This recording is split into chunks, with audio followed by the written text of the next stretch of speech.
Hi, good morning and welcome to the Delta Stewardship Council meeting. It is 10:02 on Thursday, April 25th, 2024, and we are here at the Oakley Recreation Center located at 1250 O'Hara Avenue in Oakley, California. My name is Julie Lee and I am the chair of the Delta Stewardship Council. Before we begin today's meeting, I'd like to announce that there is a small change to the agenda. Agenda item 11, the Metropolitan Water District update on Delta Island activities, will take place directly after lunch around 1 p.m. and it will be followed by agenda item 10, the Delta Plan 5-year review draft update. Next, Emma's going to explain how the public can participate in this meeting. Emma? If any member of the public is interested in providing public comment on any agenda item during today's meeting, please send an email blue card to engage@deltacouncil.ca.gov, as seen on the screen. Be sure to note your name and the agenda item that you wish to speak on. When called, the clerk will unmute you. Thank you. In accordance with our Bagley-Keene requirements, we're going to begin with a roll call of our in-person council members to establish a quorum. Emma, can you lead us for our in-person roll call? Yes, I can, Madam Chair. Before I begin, I want to note that Councilmember Hueso and Vice Chair Miller are absent. Correct. Councilmember Burgess. Here. Councilmember Demrell. Councilmember Moranian. Here. Chair Lee. Here. And then for our remote council members, please disclose if there are other individuals over the age of 18 with you and a brief description of their relationship to you. Additionally, please remain on camera for the duration of this meeting if possible. Emma, can you lead us in a roll call of the remote council members? Councilmember Zingali. I'm here in Eureka and I'm the only person present. Okay, and for the IT folks, I have the comment stuff up, but eventually we'll have Daniel's gorgeous face, correct? Okay. All right, our next item is public comment, and this item is for the public to comment on any topic not on the council's agenda. Any comments on items on the agenda will be taken during that item. Emma, do we have any public comments for items not on today's agenda? Yes, Madam Chair. We have a comment from Deirdre Desjardins.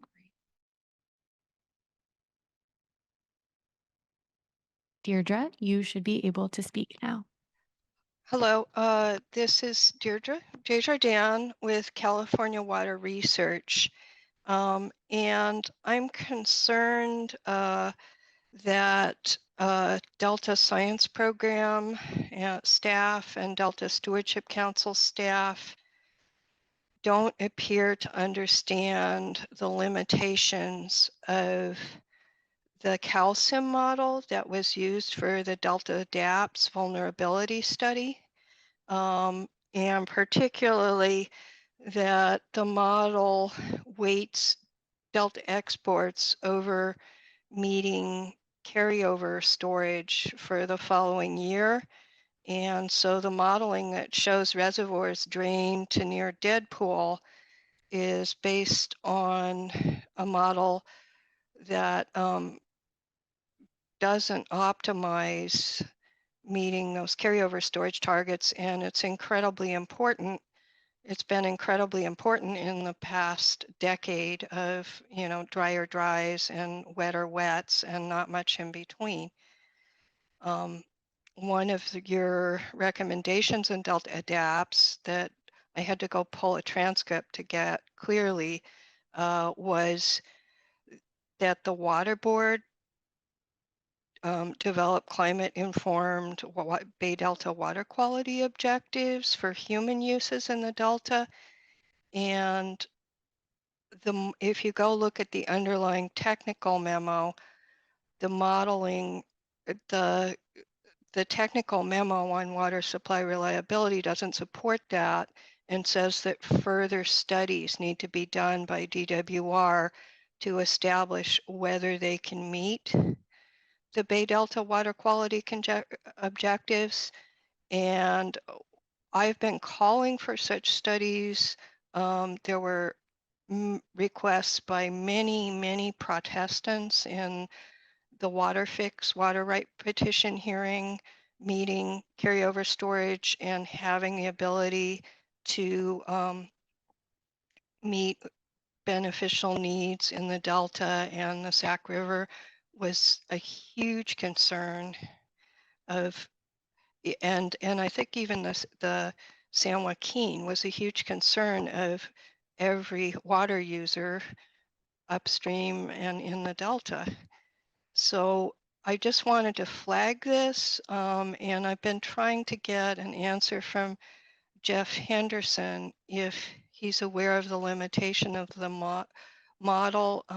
So far, we have not been able to get a response from him, but I trying to find the staff that oversaw that and are recommending it, because I think the recommendation should be different. I was in the water supply reliability panel, but a focus group as a technical expert who works with environmental and fishing groups, and also I also work with primary Delta community groups, and I just this didn't really I attended pretty much all of the meetings, and while this was recommended by the state water contractors, Chandra Chilmakuri, it wasn't really discussed, and I'm really concerned that the EJ groups met separately and really didn't understand the limitation of the model, and the staff didn't provide that information to them. And it's a critical need because they don't have, neither the EJ groups nor Shingle Springs has technical experts on calcium available to them. So it's both, it's an issue not just for the fishing groups I work with, and I live in a coastal community where people are really impacted by the shutdown of the salmon fishing industry, but also all Delta water users and Delta EJ groups. So I hope that you'll look into this, and I'll follow up with some more specific information. Thank you. Thank you. Thank you for your comment. We appreciate that. Were there any other comments, Emma? No, Madam Chair, there are not. Okay. I want to welcome our Vice Chair, Gail Miller. Just to reiterate, we still have a quorum, even bigger now. Our next item is our consent calendar, and we have 3 items on that. The adoption of the February 29th, 2024 meeting summary, the adoption of the March 1st, 2024 meeting summary, and the adoption of the April 12th, 2024 meeting summary. First, I'll ask the members if there is any discussion on any of those 3 items. Nope. Okay. Hearing none, we will then ask for public comment on the consent calendar. Emma? No public comments, Madam Chair. Awesome. So now we can entertain a motion to approve those items. Move approval? Second. All right. So motion by Member Maranian, seconded by Member Burgess, and we will take a vote. Emma? Councilmember Burgess. Yes. Councilmember Damrell. Councilmember Maranian. Yes. Vice Chair Miller. Yes. Councilmember Zingali. Yes. Chair Lee. Yes. All right. So that is approved. Our next item is the chair's report. And I would first like to take a moment to acknowledge again our former chair, Virginia Medueno. We've asked staff to create this lovely framed certificate of appreciation. Jimmy, can you zoom in on this? That we'll be sending to Virginia in recognition of her service to the Sacramento, San Joaquin Delta, and her passion for advancing California's water supply reliability and the Delta's ecosystem resiliency in a manner that protects and enhances the region's unique characteristics. So we're so thankful for Virginia's service, and we really want her to feel the love coming from us.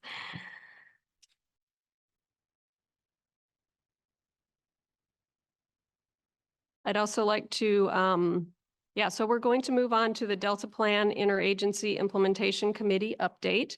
And I wanted to extend my thanks to Diane Burgess, who chaired that committee meeting last week. I heard it was an excellent tour and meeting.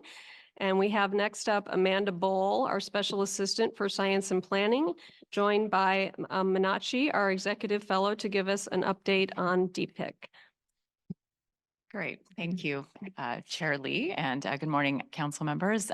Glad to be here this morning to provide you with an update on last week's DPIC meeting. Let's go ahead and move to the next slide, please. Oh, okay. There we go. Great. All right. So just as a quick refresher, DPIC was created by the Delta Reform Act, like the council. The council was directed to establish and oversee a committee of agencies responsible for implementing the Delta Plan.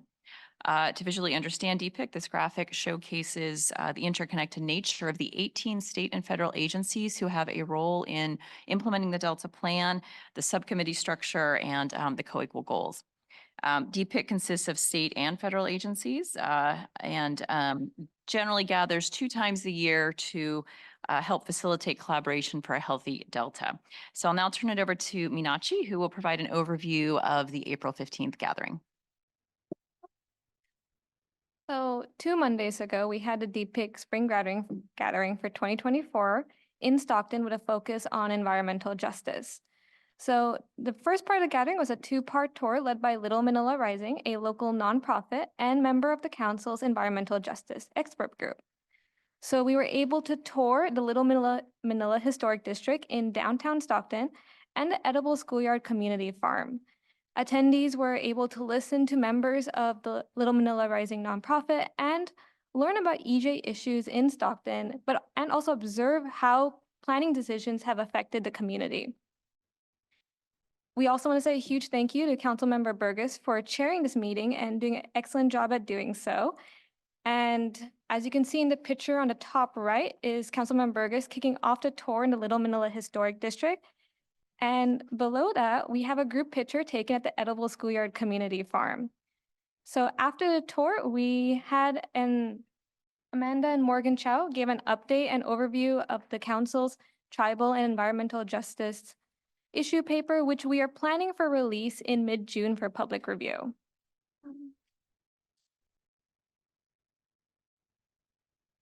So after a packed morning, we had a majority of our afternoon was focused on the draft cyanobacteria harmful algal blooms monitoring strategy for the Delta.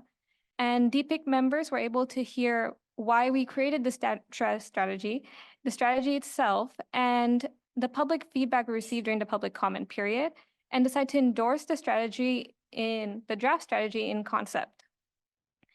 Afterward, we also heard updates on the DPIC Restoration Subcommittee and the Salinity Management Workshop that occurred recently. Back to you. So just want to give you just a little preview of kind of what to expect from DPIC for the rest of 2024. The next gathering is scheduled for October 28th. Topic and location still to be determined, but we do anticipate having a site tour in the morning and then kind of a meeting in the afternoon. We've been doing this for the last 1.5 years, maybe 2 years now, and it's been really well received by the DPIC members. We'll also, we've actually already started to work on the next Delta Cross-Cut Budget Report, which reports science and restoration funding for the previous fiscal year. And this year, we're going to be adding a comparative analysis of kind of comparable systems to kind of understand kind of how other systems around the country are being funded in comparison, again, to the Bay Delta system. So look for that in the fall as well. And then also anticipate that the DPIC Restoration Subcommittee will probably meet a time or two, and we may or may not be doing another DPIC Restoration Forum. And the photo on the slide here is from the Restoration Forum we held last fall. So happy to answer any questions that you might have about DPIC.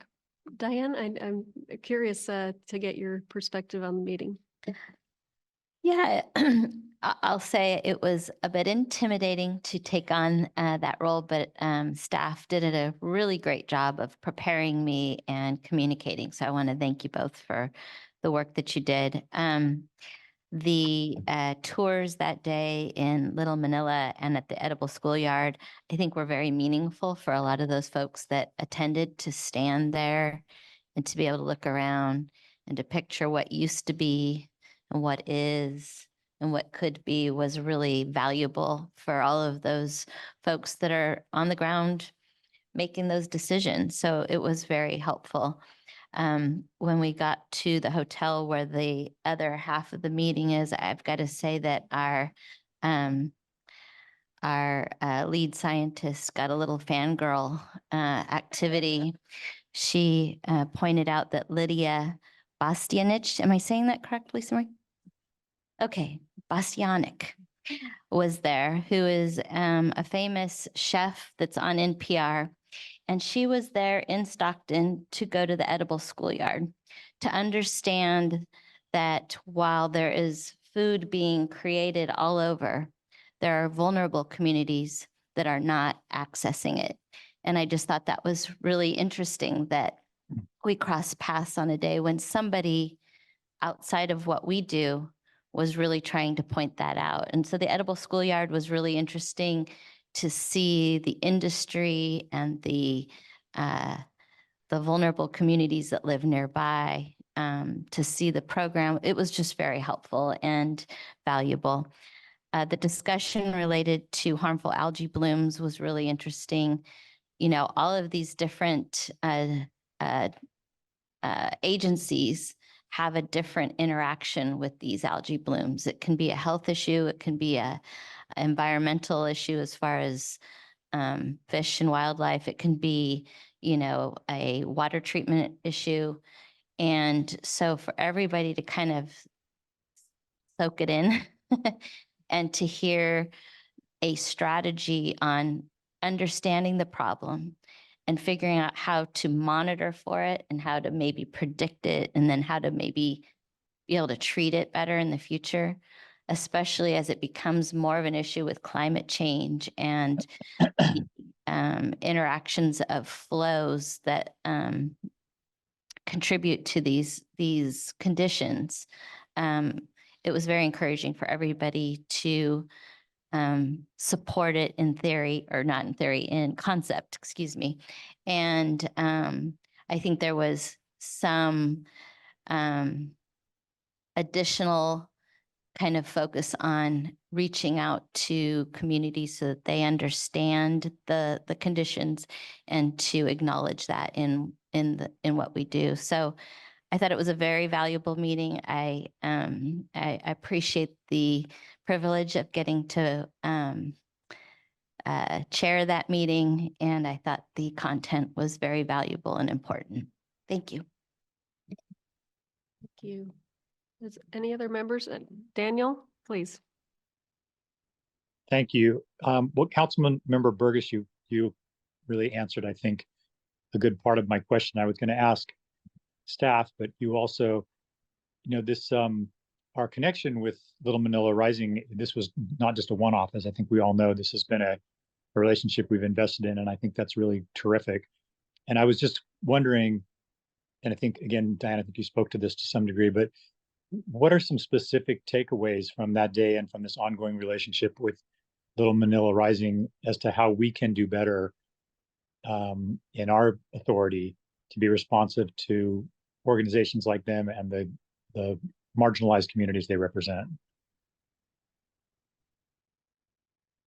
Daniel, thank you for asking that question. I think that's why it's so important that what we're doing here is really standing and listening, you know, the tribal listenings, the meeting with these various groups that represent vulnerable communities and communities that have been not considered in the future. I think it's important that we take the time and really truly listen. We can have meetings and check the boxes, but I think the question is, how do we help? And I mean, from what I got from that was, you know, the answer is money a lot of the time, and investment, and then acknowledging and creating the priorities of what we do to make sure we're considering what's happened in the past, what's the current situation, and how we can make it better in the future. Thank you again, Diane. On that? Well, Diane said it, or Councilmember Burgess said it beautifully. I mean, just to maybe put another point on it, I think a lot of what's in the control of the council, and we'll be talking about this more as we get further into the tribal and environmental justice issue paper, but what types of processes do we really put into place to be transparent and to create the space and the time to really hear from community-based organizations and from tribes? Yeah. And would I be right in, did I hear correctly that taking the algae blooms seriously, for example, would be a concrete example of listening, translating listening into action? That's something, taking those seriously is something we should do. I agree. And I think that often, particularly this time in history, we are figuring out that we've done things in the past that we didn't realize what the impacts or were going to be in the future, as well as conditions that we don't know what conditions are going to create in the future. And so even with the HABs, and there is a thought that there's even airborne issues for vulnerable communities, and we still are just learning about that. So yes, there is a lot to do for our vulnerable communities related to HABs. Thank you again. I mean, I think one other thing that struck me as I was hearing about this meeting was how important it is to meet people where they are and not always be, asking them to come to us, which is why I'm especially glad that we're down here in Oakley today. And we're definitely going to keep planning more of these and more tours and reaching out to the community and meeting people where they are as well. So are there any other questions or comments from members? No, if not, we will ask for any public comments on this item. We have a public comment from Deirdre Desjardins. You should be able to speak now. Yeah, I did want to request that the council be clear that the difference between environmental justice experts who have social science training or community organizing training. I actually have extensive training in community organizing, and I have been concerned about assertion by the largest group, Restore the Delta, about representation of groups that I work with closely, including fishing and recreational boating groups and North Delta community groups, because when I talk to those leaders about these things, they aren't informed. They don't know what's going on. They haven't been informed this is what we're providing input on.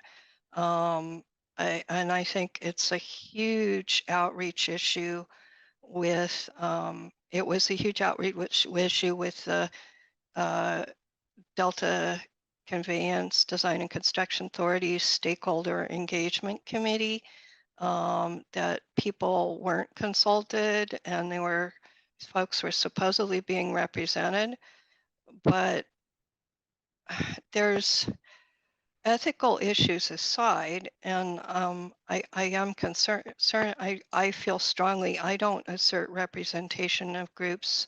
I actually work closely with them and try to inform them closely, but I think it's a very different relationship than having folks on your email list or working with them.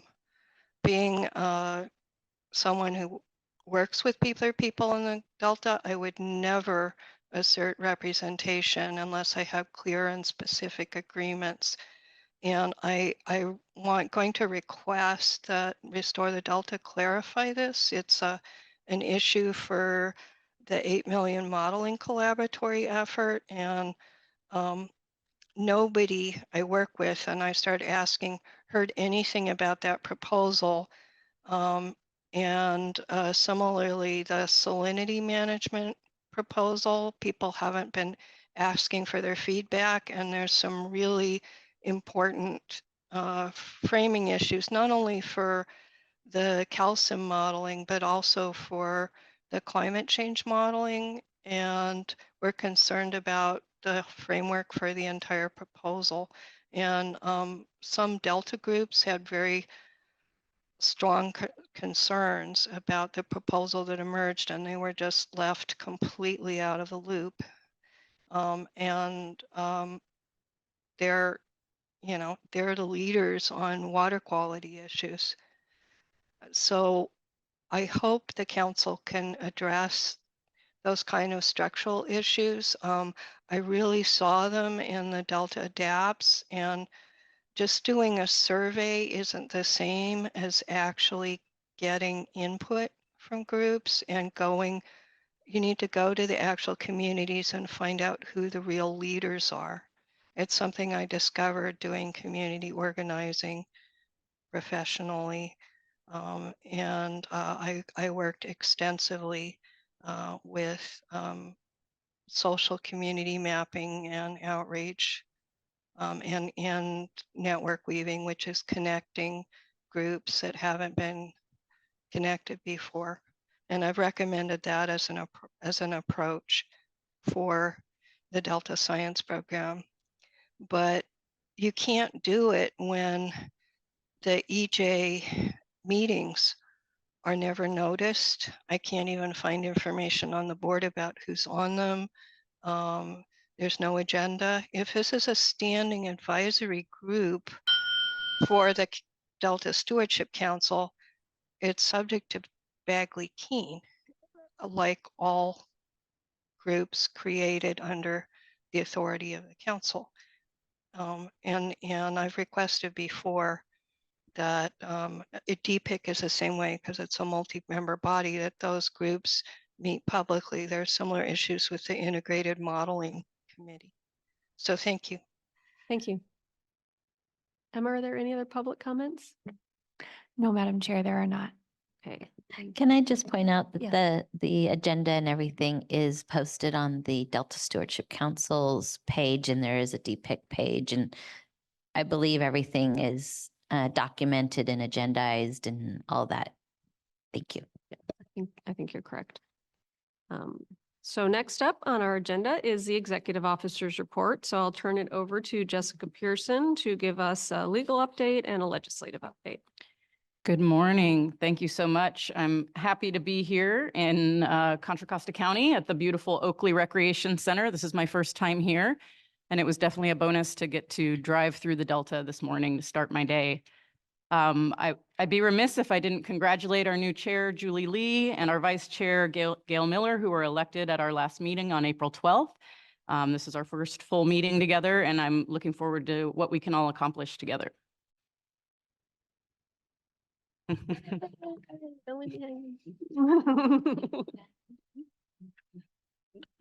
So a notice of proposed rulemaking for the council's proposed ecosystem regulations did go out on March 29th. And as a reminder, these regulations would implement the amendments that the council adopted to the Delta Plan in 2022.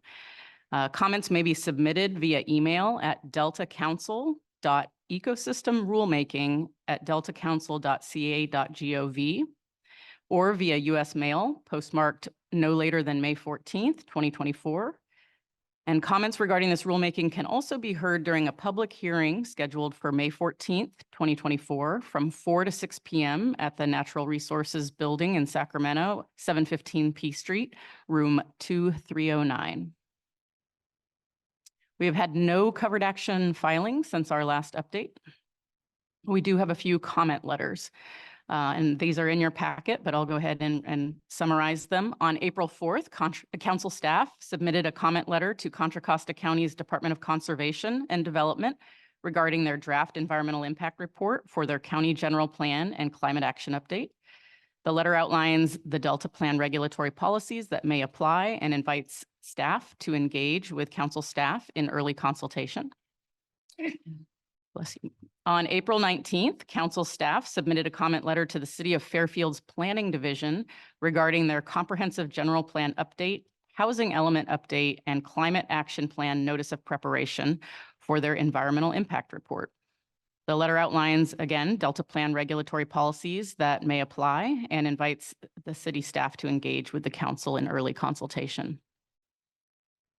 I'll move on to personnel announcements. We've got a couple. I'm pleased to announce that Morgan Chow has been promoted to Environmental Program Manager, and she is the manager of our new Climate Change and Environmental Justice Unit in our Planning Division. Morgan has been with the council since 2020, and she has been engaged deeply in our environmental justice and tribal justice issue paper development and our Delta Adapts projects. She's played a critically important role in building relationships with community groups and community-based organizations, and that has greatly benefited our work and will continue to benefit our work in the future. So thank you, Morgan, and congratulations.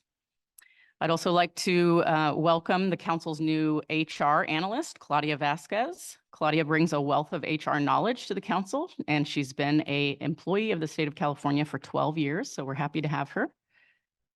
We're also welcoming two new California Sea Grant Fellows to the council, Margot Matson and Jessica Weidenfeld. Margot joins our Adaptive Management Unit. She received her master's degree in Watershed Sciences from the Geography Department at San Diego State, where her thesis work used satellite image analysis to characterize changes in wetlands along the US-Mexico border. Jessica joins our Science Communication Synthesis and Decision Support Unit. She recently completed her master's program in ecology, also at San Diego State, where she studied purple sea urchins and nutrient cycling. So we're excited for their contribution to the council's work. And I got to meet Margot at our DPIC meeting. She came down to Stockton for that, so that was great. In your packet this month, we have a quarterly contract report, outreach highlights, and our active projects list. As always, those are available online as well. We do not have a legal update today, but we do have a legislative update. And so I'm going to invite up Brandon Chapin and Mina Odiapan to provide that update. And while they're coming up, can I just say shout out to Eva Bush for being selected 2024 Water Leader by the Water Education Foundation. I don't know if you were going to say that. Did I take away your... No, I think I announced it at a previous meeting, but thank you for bringing it up just in case I missed it. It's a great program. Good morning, Charlie and council members. I got control my own slides today. Oh no. The power. Yes. So just two quick updates on some bills for statewide, and then I'll pass it over to Manachi for an update on a federal bill. Oh, there we go.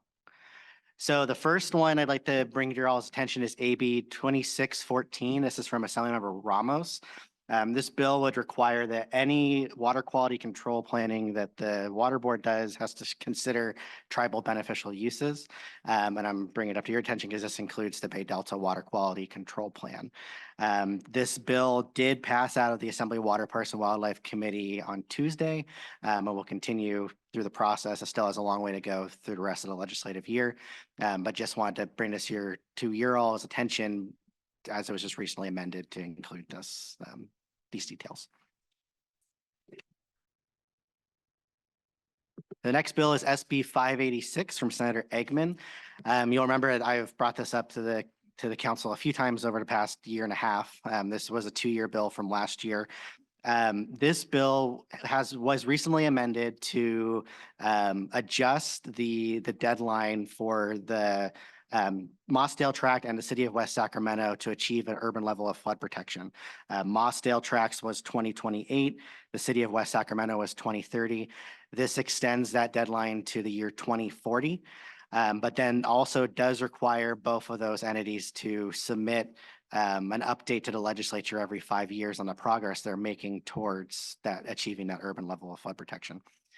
This bill has passed out of the legislature and is now on the governor's desk for consideration of signing or a veto. And I'll provide an update next month on the outcome of that. So next I'll pass it over to Manachi. There is, as I mentioned, a federal bill that we are very interested in letting you all know about and giving an update on. Yeah.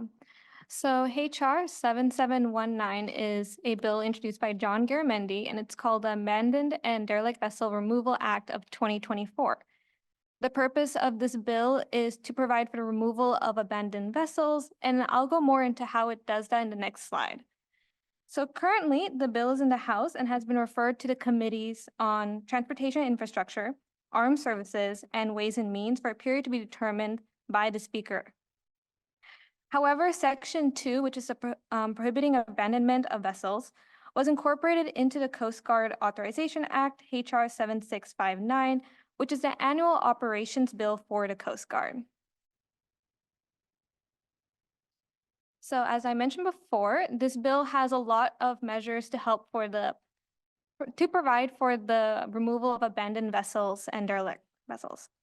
So to begin with, this measure would authorize the U.S. Army Corps of Engineers to remove vessels from federally regulated waterways, even if it does not impede navigation, which is the expansion of their current authorization. Following that, this bill would direct the Coast Guard to create a national inventory of abandoned and derelict vessels that is available to the public. And any state, tribal government, and individual citizen would be able to report potential abandoned and derelict vessels to be considered for listing in the inventory. And this is publicly accessible. And as I mentioned before, this bill would also prohibit the abandonment of vessels by making this a federal offense, meaning that owners would have to pay a maximum of about $500 per day as a civil penalty if found. And moving on, as I mentioned before, this measure would aim to prohibit this. As such, it would give the Coast Guard and U.S. Army Corps of Engineers, it will direct them to issue joint regulations for determining if a vessel is abandoned. And currently, those guidelines are still being determined. They'll be more fleshed out as it goes through the process. But what they have put out currently is that both would have to first find the owner, inform them that this is an abandoned vessel, please tell us if not, and they would have 45 days until they could take action on that. And after that, this bill also provides for additional funds to possibly remove these vessels through the Oil and Hazardous Substance Removal and uses of the Oil Spill Liability Trust Fund. And finally, to prevent future contributions to this problem, the bill would set standards for private individuals purchasing federally auctioned vessels, and they have to certify they won't abandon the vessel when they purchase this. And that is a summary of HR 7719. And then I'll pass it on to Brandon. You can take a question. I completely support this. Is this for commercial and recreational or just commercial? Because, and I think Brandon, you were going to keep going, so I should let you finish before I start making points or asking questions. But if you could include the current kind of processes for agencies to be able to, and what their limits are, both financially and like commercial versus rec. Mhm. And then I'll ask more questions because Yeah, so as Councilmember Burgess is alluding to, currently in the state and particularly in the Delta in general, there's a mishmash of agencies that are responsible, local, state, federal funding, or not federal funding, but just funding in general that is hard to get depending on the type of vessel. There's different regulations for if that vessel is a recreation versus commercial. There's also if it impedes navigation. If it doesn't impede navigation, there's oftentimes not a ton that can be done. So actually, that's a good segue because I'll point out so one thing that we're asking the council today is to potentially consider taking a support position on this bill. And in your packets is a letter that we would send, that the chair would send if given this authorization. And it goes into some of the details that Councilmember Burgess you're alluding to. So right now, the bill, or hold on, let me pull it up. He caught me, Councilmember Burgess. I should have written down exactly what it is, but so right now, abandoned derelict vessels, both the State Lands Commission and the Division of Boating and Waterways under state parks has jurisdiction in various different realms. So for the Division of Boating and Waterways, they have some funding for the removal of recreational vehicles. And the State Lands Commission has limited funding to remove abandoned derelict commercial vessels. There is also, but the U.S. Army Corps of Engineers, which Minachi mentioned, used to have a bigger role in this process. They would, but about 30-ish years ago, pulled out of focusing on this. And so that was left to the local counties and local sheriff's departments to be responsible for removing these vessels. Currently, they're responsible, but they also have that limited funding, like I mentioned, that from the state to be able to do that. There have been numerous different attempts to address some of this at the statewide level with varying success. And so this bill at a federal level will help to clarify a little bit both the U.S. Army Corps' role as well as provide funding, as Minachi mentioned, in terms of creating a trust fund to focus on this and to create rules and regulations to establish what is an abandoned vessel, both recreationally and commercially, and the role that the Army Corps would have in removing those vessels. Yeah, go ahead, Diane, and then Daniel will get to you next. So the interesting thing is, and this bill really covers a lot of different things. So the challenge for the counties is that we literally always spend whatever we have for it because it's so expensive. You would think, oh, it's like picking up a car off the side of the road, but it's not. There's all of the environmental, so it's the gas, the oil, all of the chemicals that are in there. Often what you're seeing is they drain it, and then they leave the vessel there because there's no money to take it away. So they only have funding just to take the chemicals out. The ability for someone to buy a commercial vehicle and not have really the credentials, the license to be able to operate them is not a requirement. So there has been times when we've actually seen people go buy this big vessel and it breaks down and then they leave it because they don't know how to drive it or operate it is, I guess, the proper word. And, they don't have the funds to be able to do what they need to do. So by creating some limits on people having access to these, to be able to be qualified to insure and operate is really important. The commercial vessels are typically bigger and more complicated. And so there's a specialty in how to remove these from the water. And so we never have enough money to be able to do just the recreational vehicles, which are the easier ones. We don't have access to the money that really needs to be for the commercial. And the impacts, it's environmental, it's water quality. It's also kind of like the broken window syndrome. The more people do it, the more they do it. And then it's a bigger problem. So getting ahead of it, jumping on it and getting it taken care of is a big deal.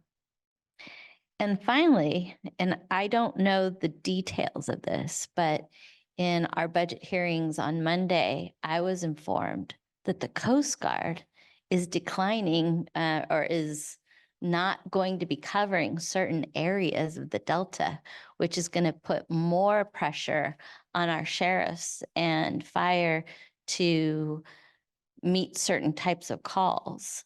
And so I don't know, I don't want to put misinformation out. So I just want to be really clear. I don't know the details, but it's my understanding that even the Coast Guard's not going to be necessarily activated in certain areas of the Delta. And so that even creates more danger because when no one's watching, you can go do what you want to do. Yeah. So I would really support this letter, and I think it contributes to the mission of this committee or this commission no, council, excuse me, I'm on all these different things. At the Delta Stewardship Council. And I think that getting ahead of this is going to really help what we're trying to accomplish. Councilmember Zingali, did you have a comment? I did. Well, yes, I agree. I know we're generally circumspect about taking positions on legislation, and I think that's a good practice generally. But I agree this is really important to the Delta and to California. And I would move that we go on record in support of HR 7719.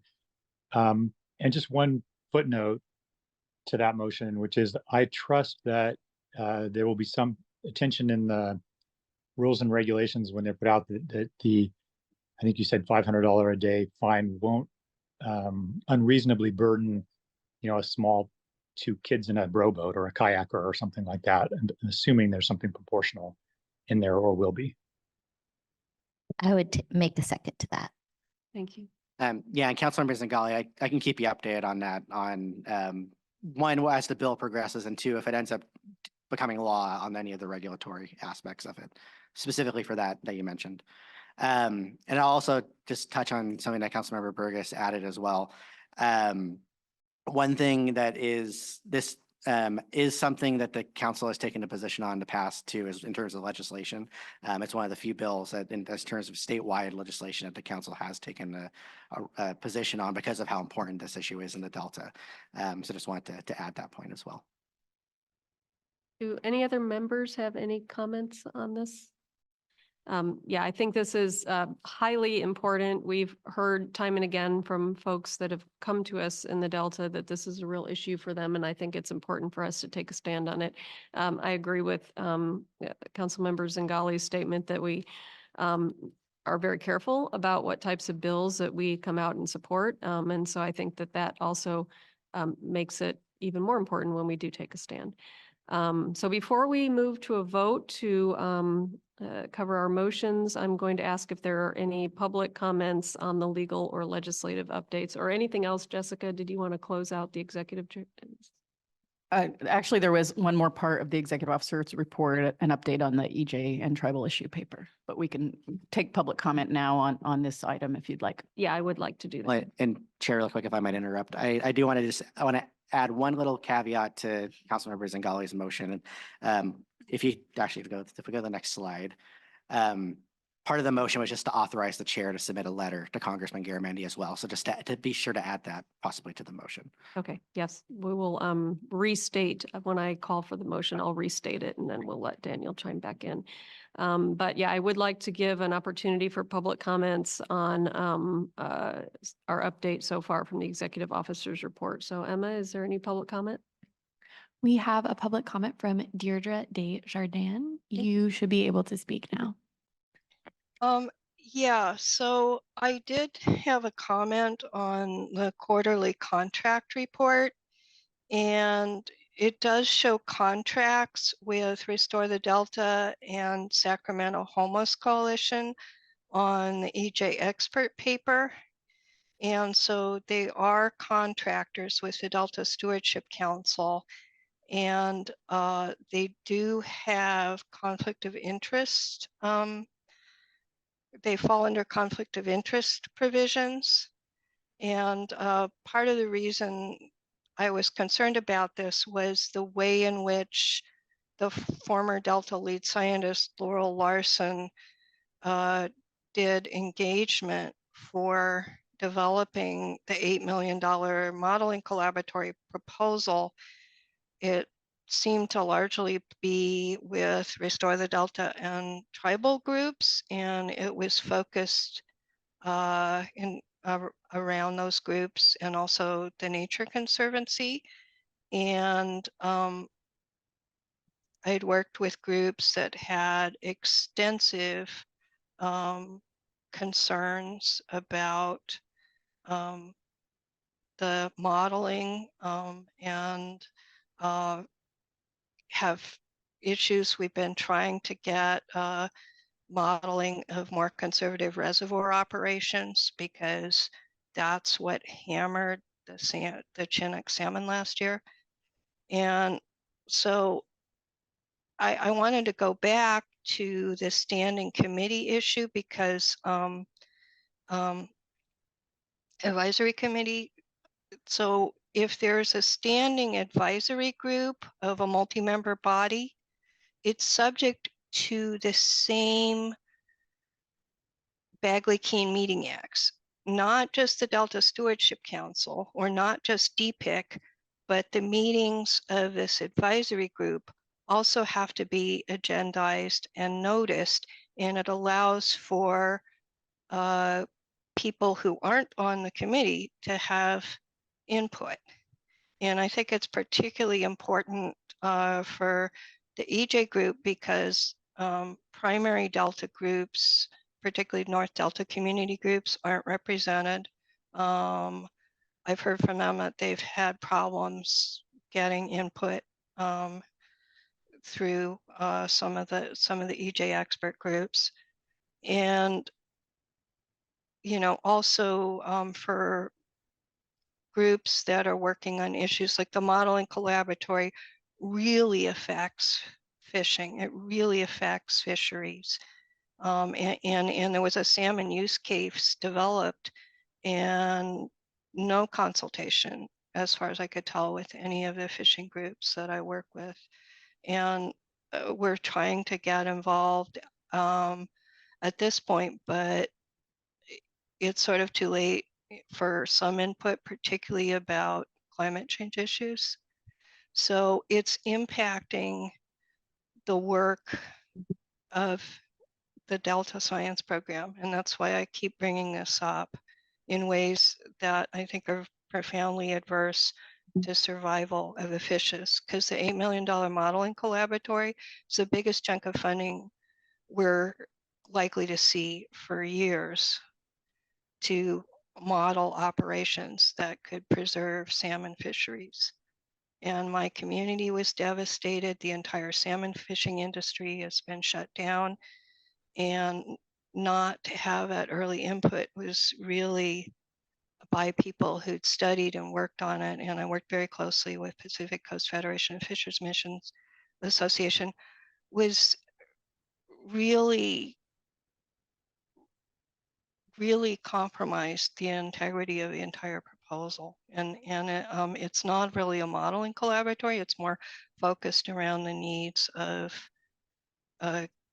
organizations that don't have any technical experts or modeling experts. So I hope the Stewardship Council will address this. Thank you. Sorry.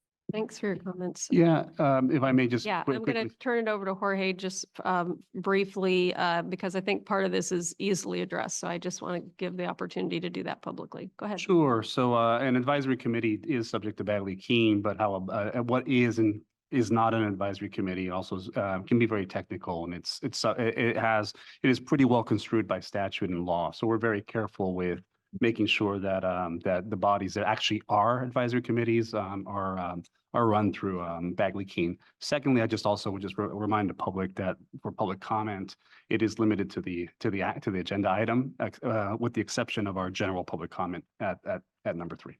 And is there a time limit typically? I know in a lot of the different commissions and committees that I'm on, we have a certain amount of time, and it helps to keep the meetings going a little bit. So is there a time limit that we've set up?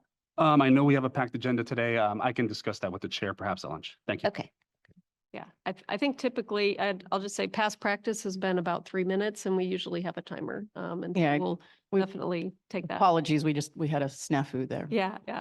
We're on the road. Sometimes it's a little more complicated when we're setting things up. So thanks everyone for that. So I want to give a chance for members to give any other thoughts on this or any other public Madam comments. Chair, we do have an additional public Okay, comment. perfect. Thank you. From Morris Lum. Okay. You should be able to speak now. Thank you very much. This is Morris Lum. I wish I could be there in person. On behalf of, I'm one of the directors for Recreational Boaters of California, and we've always been championing the problem of abandoned vessels in California with the help of Boat US. And I'm so happy that the council is taking a stand on this and helping with Garamendi's proposed law. Thank you very much. Thank you for your comment. Emma, anyone else? No, Madam Chair. Okay, so we have a motion and I just want to restate it a bit and give Daniel a chance to put it in the format that Brandon would like to see it in our minutes, which is to authorize the chair to submit a letter of support. So Daniel, do you want to restate? Yes, thanks, Madam Chair. I move that the council go on record in support of HR 7719, and that we authorize you as chair and staff to convey that via letter. And that was my second as well. Thank you. All right, Emma, we will take a roll call vote. Councilmember Burgess. Yes. Councilmember Damrell. Councilmember Weso. Councilmember Councilmember Maranian. Aye. Vice Chair Miller. Aye. Councilmember Zingali. Yes. Chair Lee. Aye. Right, so that motion passes. And we'll move on to the second part of your update. Yes, thank you. And thank you, Brandon, and great job presenting, Mina. Appreciate that.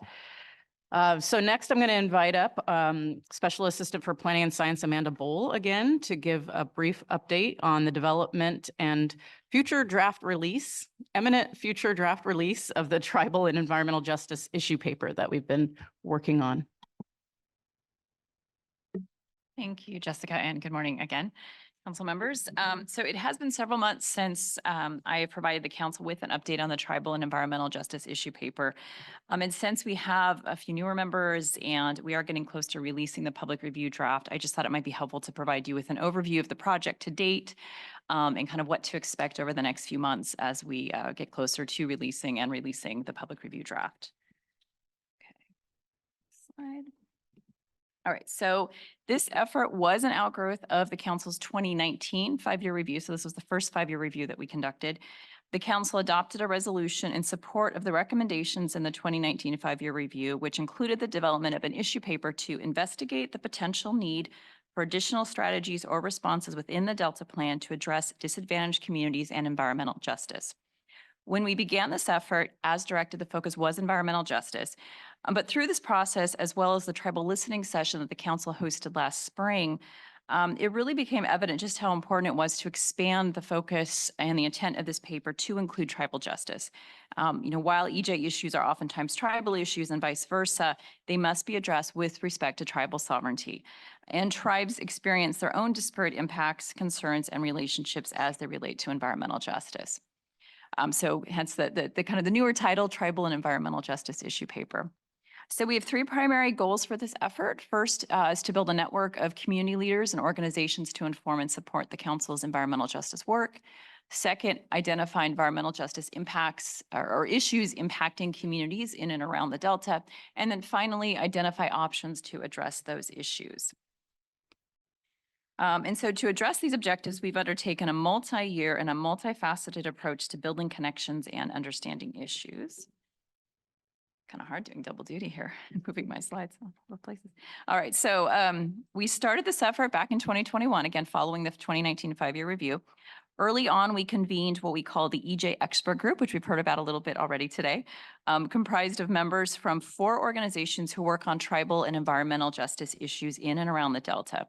And this group has provided invaluable guidance and feedback to staff on the development of the issue paper and has included representatives from Little Manila Rising, Restore the Delta, the California Indian Environmental Alliance, and the Sacramento Regional Coalition to End Homelessness. We have taken a mixed methods approach grounded in social science throughout this effort. We have brought together information drawn from multiple sources, which has included reviewing available literature, looking at past public comments submitted to the council from 2011 to 2021. We did 22 interviews with community-based organizations, and those of you who were on the council back in August of 2022, we presented on that. And I'll share more of that information in a bit. We also took input from our EJ expert group. We attended community events. We've consulted with tribes. And so using all these sources, we've identified tribal and environmental justice issues within and relevant to the Delta and developed the recommendations for addressing those issues. So next slide. I'll just touch briefly again on some of these issues that we've identified from all these sources that I just mentioned. Many tribal and environmental justice issues related to the Delta and Delta management were identified throughout this multi-year process. These issues are highly interrelated. For example, this slide shows a word cloud of EJ issues identified through the 22 interviews that we conducted. The larger text indicates an issue that was brought up more frequently. So air pollution was brought up quite a bit, concerns around homelessness and housing affordability, the need for tribal sovereignty, drinking water concerns, and the need for meaningful involvement in EJ communities and tribes in decision-making spaces. One thing to note, this paper does not address EJ issues outside of the Delta and that are associated with Delta water. Early in the process, we realized that this was too much to cover in this paper. And so we really did decide to kind of narrow the focus to focus on tribal and environmental justice issues in and around the Delta. So underpinning this document is a conceptual framework that identifies the 3 tenets of environmental justice. First, representation or representational justice, which is working to ensure that those impacted by decisions are involved in the decision-making process. Second, fair process or procedural justice, again, working to make decision-making processes transparent and accessible. And then distribution or distributive justice, which is kind of, I think, the most easily understood and most often cited environmental justice tenet, which focuses on understanding the distribution of physical impacts and harms, such as pollution, that are not evenly distributed and disproportionately impact, or that are not evenly distributed and disproportionately impact environmental justice and tribal communities. So in the paper, we will be presenting the EJ issues as both interrelated and within these 3 tenets. And then I do want to note that within the distributive justice issues, we further organize the issues by seven overarching topic areas based on our analysis and synthesis. And you see those on this slide in the kind of the colored circles. These are climate change, flooding, water, recreation and outdoor access, food security, housing and homelessness, and then pollution and public health. And then you see the kind of the gray circles and all the lines, just kind of, again, all the interconnected issues that relate to these. And again, many of these are interconnected amongst kind of these 7 larger issues that we've identified. Okay, so next slide. Okay.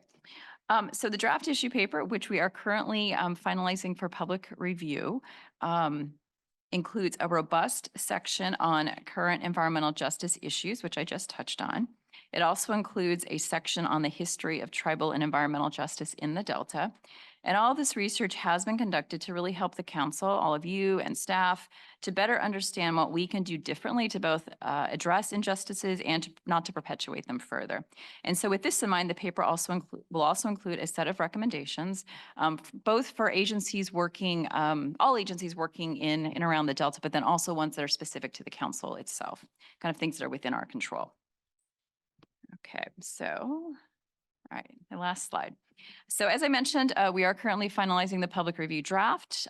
So what you can expect over the next few months is that during the June council meeting, we plan to walk the council and those in attendance through the paper, really providing a robust overview. And this will coincide with the beginning of the public review period for the paper. We're anticipating a 60-day public review period.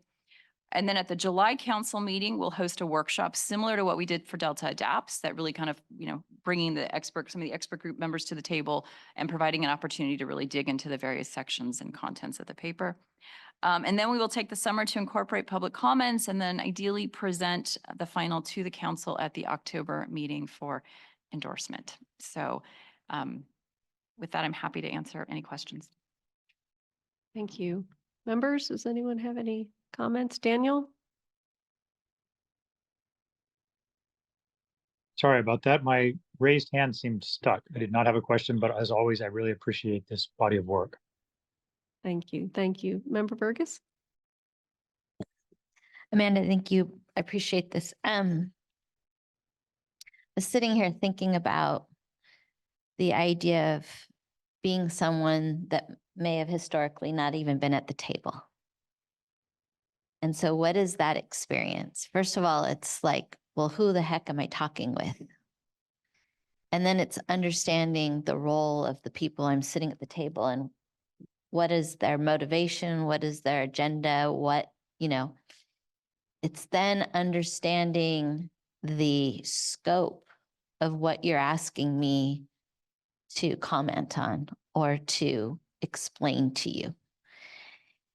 And I just feel like we are still so new in this process that the folks that we are asking these questions, they don't all agree with each other. And they're still figuring out how to understand what they're at the table for. And if this is the best use of their time, and do they have the resources to be able to give feedback on these very complicated issues? That this is a complicated topic. And so I would imagine that investing, and I don't know if that's going to be a part of the paper, but these folks need experts to look at the science. I know we have an independent science board, but understanding this, it's a lot. I mean, as someone that's only been on this committee for a year and a half now almost, I'm just starting to understand a lot of this. And, I've been studying this for a long time. So having someone that represents communities that have historically not been at the table, that are often in survival mode, meaning the thing that they're worried about is how they're going to feed themselves, how they're going to stay healthy, how they're going to try to be able to pursue higher aspirations, and then being asked to be the experts representing a group that doesn't always agree. It's a lot. So I'm glad we're doing this, but I do believe, and I'm not saying we can't just check the box on this. We have to actually lean in and figure out how to empower and provide the resources and the understanding of all of these systems so that we can get meaningful feedback. Yes, if I may, yes to all of that. This has been very new, I think, for a lot of our staff too, and we've learned a lot throughout this process, and we have a lot more to learn. And this is just the very beginning of our acknowledgement, our understanding, and really trying to figure out how we better integrate this. And this is one of the reasons we have the new unit that Jessica mentioned that is going to be focusing on environmental justice and climate change, because there's just so much around this that we need to do and so much more we can be doing and need to do to integrate this. And this is, one of the reasons, you mentioned just having, these environmental justice and tribal organizations having capacity. And one of the things we can do, and we have been doing, as was mentioned, is we have been contracting with with our expert group member organizations so that they have a little bit more capacity to work in this space and to provide this type of input. And this is something that's been actually very standard across the state and is growing. And a lot of our sister agencies are doing the same thing. And so this is becoming more practice. But even within that, there's a lot we need to do to simplify the process, because I'm sure all of you know, contracting with a state agency is very time consuming, especially if you're a small nonprofit. So there's so much here, and this is the very beginning. Yeah, Gail. Thank you. I agree. This is so helpful, and I really appreciate the opportunity to learn. Just on that very point, do we do any type of capacity building or technical assistance? How are we helping folks even be able to access this? No, great question. And to date, that is not something that we have done. Again, I think the contracts we have with our 4 environmental justice expert group organizations is really the first step, but it's one thing we've been talking a lot about internally, like what is the role, what authority do we have as the council to do that? I think the closest thing we can look to in the Delta specific is probably the Prop 68 funds that the Delta Conservancy has received in the past for community building and planning grants. So that's probably the closest that would have been accessible by some of these organizations. But there's a lot more that we could probably explore and be curious about. Yeah, and I think working with the nonprofits specifically around this idea of capacity building, and even these applications are ridiculously Byzantine. So even helping folks get a way to fill those applications in would be would be really helpful if they would be willing to collaborate on some of that. Definitely. Thank you. Thank you. Excellent comment. Thank you. Any other member comments on this item? Questions? All right, we will now go to public comments on the issue paper update. Actually, maybe I'll just close out with my last paragraph and then we can do public comment. Yes, ma'am. Okay, thank you. Thank you, Amanda. Appreciate that. So for the rest of today's agenda, we're going to hear from the lead scientist on their report, and then also from Dr. Wanger, the Delta ISB chair, for an ISB update, as well as a recommendation for council appointment of the next Delta lead scientist. As Chair Lee mentioned earlier, she has switched the order of 2 information items in the afternoon. So directly after lunch, we will hear from the Metropolitan Water District, who will give an update on Delta Island activities on the islands that they own and operate. And then we will conclude with a presentation of our staff draft Delta Plan 5-year review report. And then that concludes my executive officer's report. Thank you so much. Thank you. All right, I'll turn it over again to just ask the members if there was any follow-up to anything on Jessica's. Okay, perfect. And then any public comments, Emma? We have a public comment from Deirdre Desjardins. You should be able to speak now. Thank you. Yeah, I did want to say that, and I'll try and keep my comments brief. With my background in community organizing, I do network mapping and outreach as part of my scientific and technical work. And I became really concerned about increased flood flows with climate change in 2017 and started doing outreach and contacting, Delta flood control districts, Delta levee engineers, local communities about flood risk. And I participated in the Delta levee investment strategy workshops and hearings.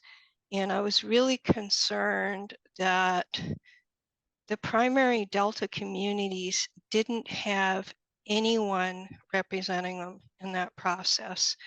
And the revisions, there was nobody representing them. And there's huge issues with increased frequency of flood flows and extreme flooding, such as the arc storm scenario.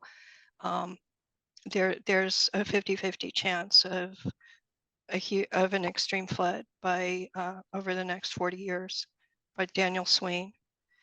So I really was conscious of the danger to Stockton, but also to small Delta community groups.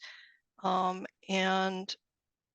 they just haven't been considered, and they're not represented in the EJ expert group because they mostly don't have organizations. There are local community leaders in the Delta, in the primary Delta, and I work with the Hood Community Council.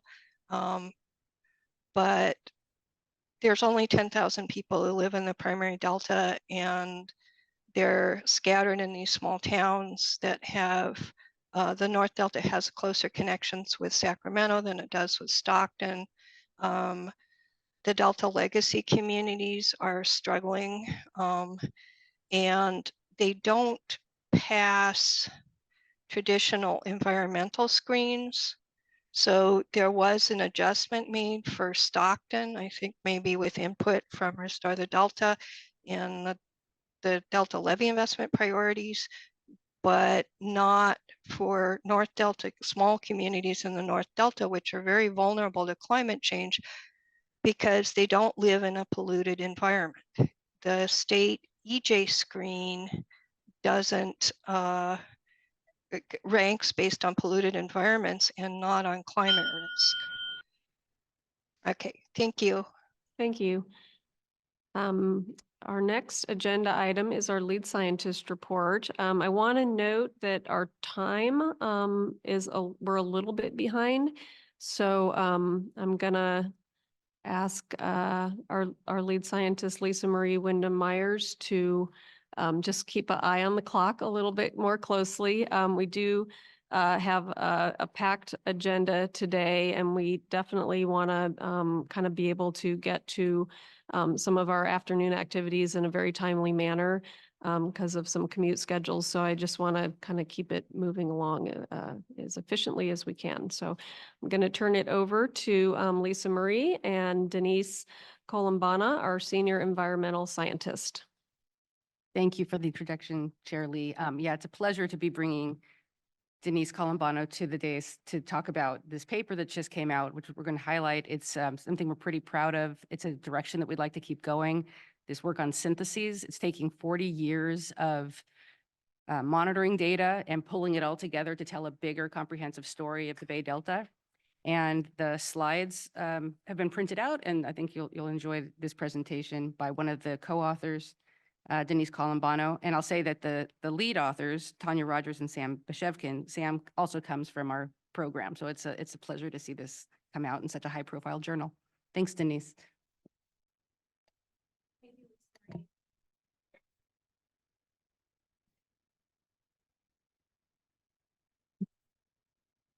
Thank you, Lisa Marie. Thank you, Chair and council members, for having me today. I'm going to try to keep us on time. But I'm really excited to showcase some recent products that have come out of the Delta Science Program's partnership with NCEAS, which is the National Center for Ecological and Synthesis and Analysis, but we call it NCEAS. So I'm going to refer to it as NCEAS for the rest of the presentation. But first off, what is synthesis? Synthesis is the process of combining disparate sources of information or data to see the bigger picture and gain new insights. Why is synthesis important? First off, it's one of the Delta Science Program's core functions. It's mandated by the Delta Reform Act. It's in the Delta Plan, the Delta Science Plan, the Science Action Agenda, and the State of the Bay Delta Science, an issue of papers that come out every 2 years. And by and large, it's allowed us to advance informed decision-making and ecosystem-based management in support of our co-equal goals.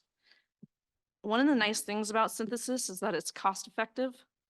So new insights gained from synthesis have the power to transform our understanding of the Delta, but yet it only accounts for about 4% of the science funding expenditures, making it a good bang for your buck.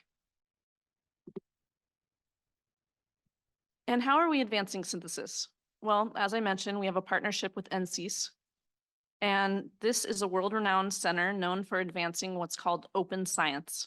And open science is a global movement based on shared access, reproducibility, and transparency, and inclusivity in science.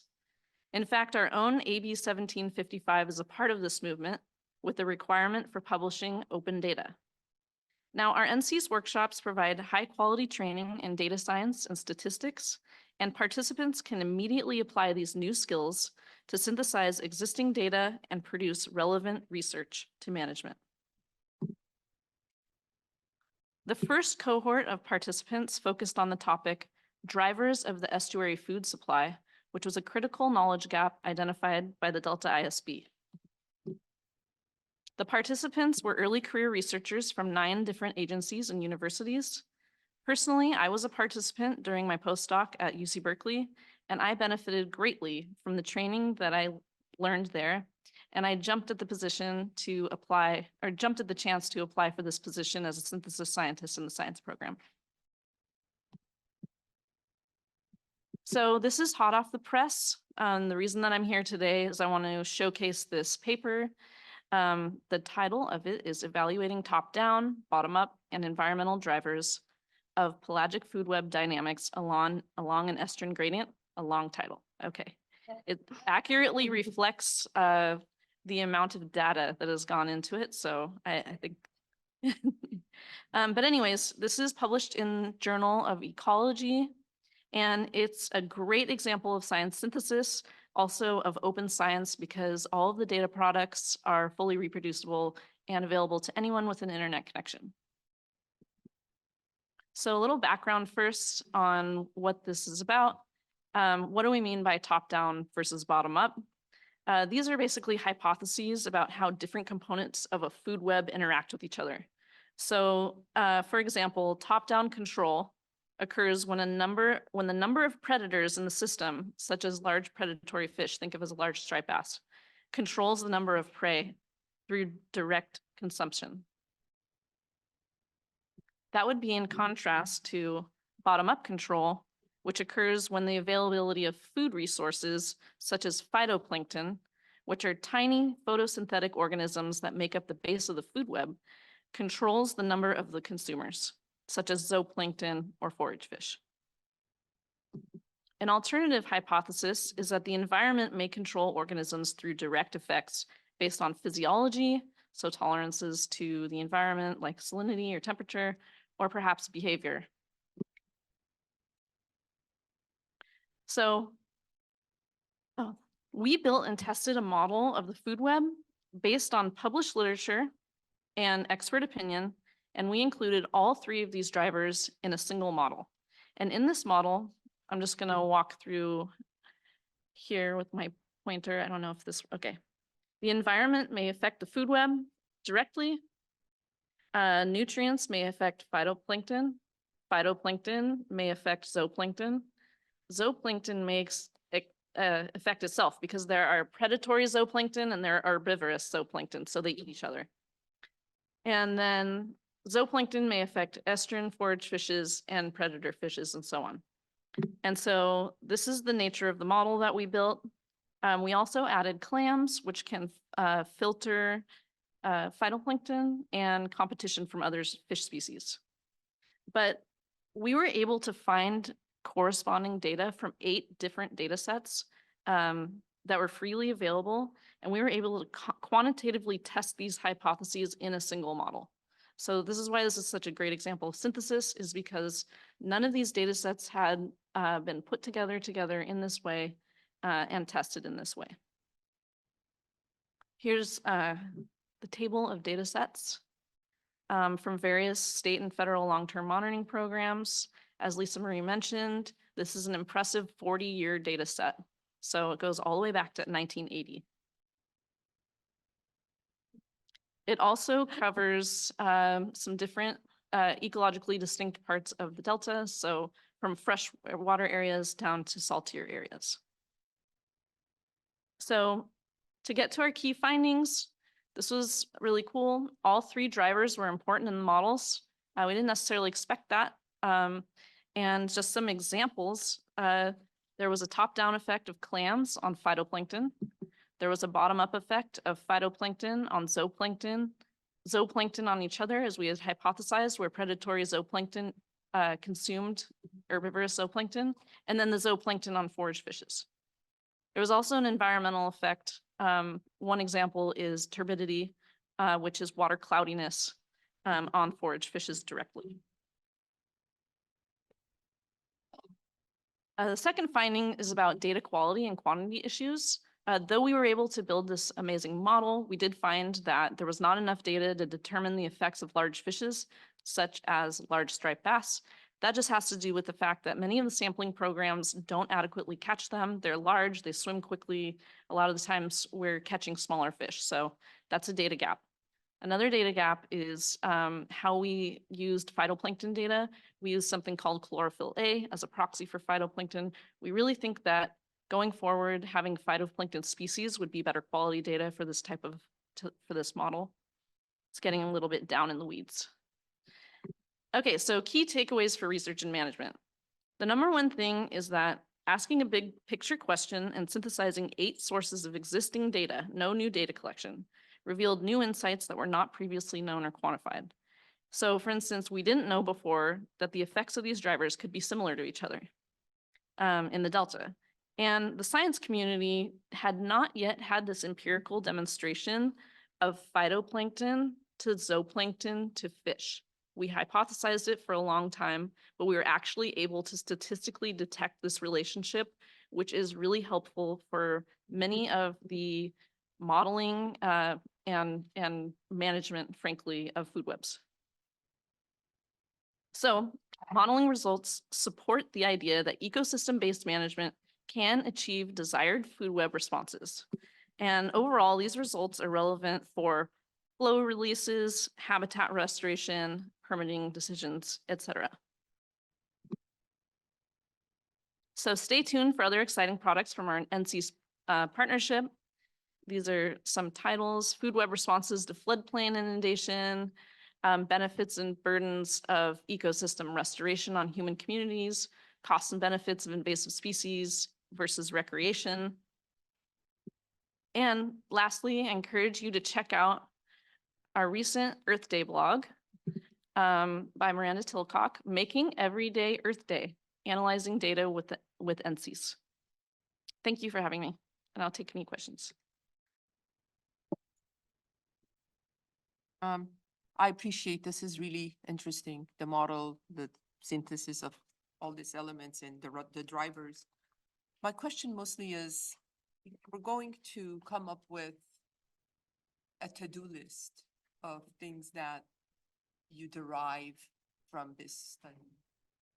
And how will we prioritize them that could be translated into certain kind of policies or implementation measures?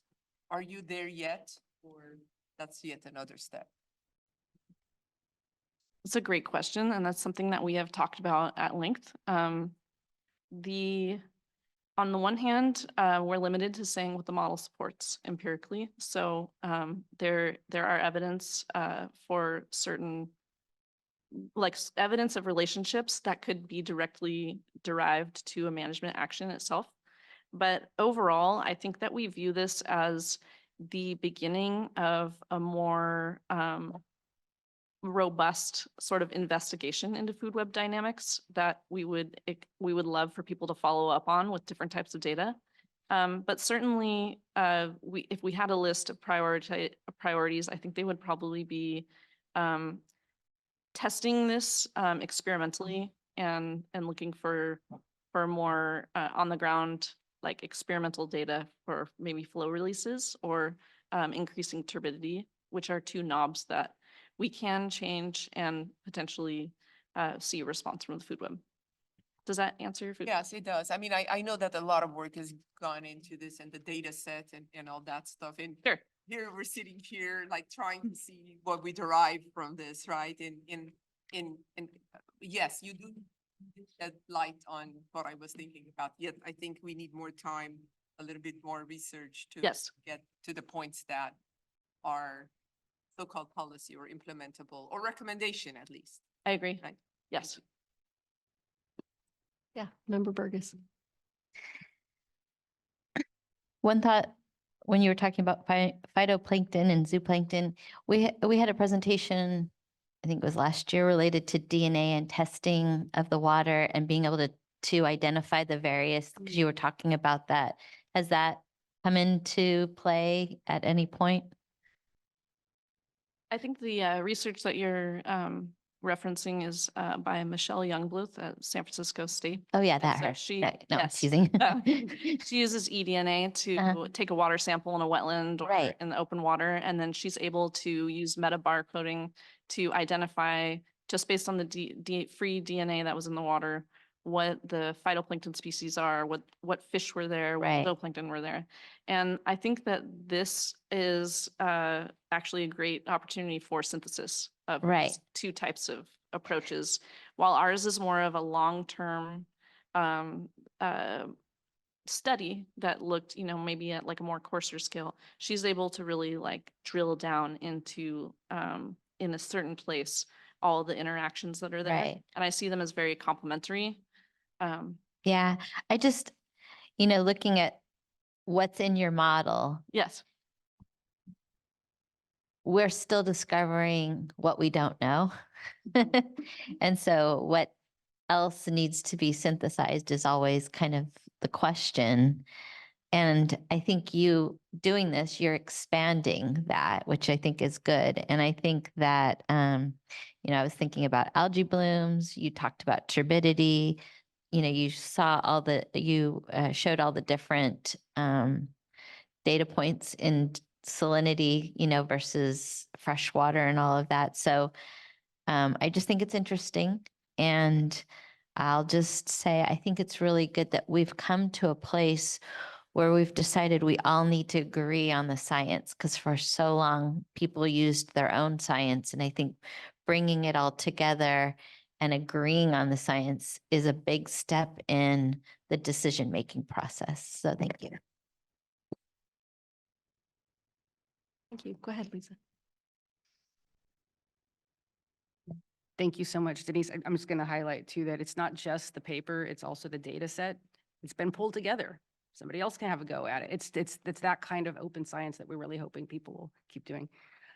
Okay, so let's go through 3 actions that the Delta Science Program was able to move on since we last met. A big one is the release of the Delta Research Awards.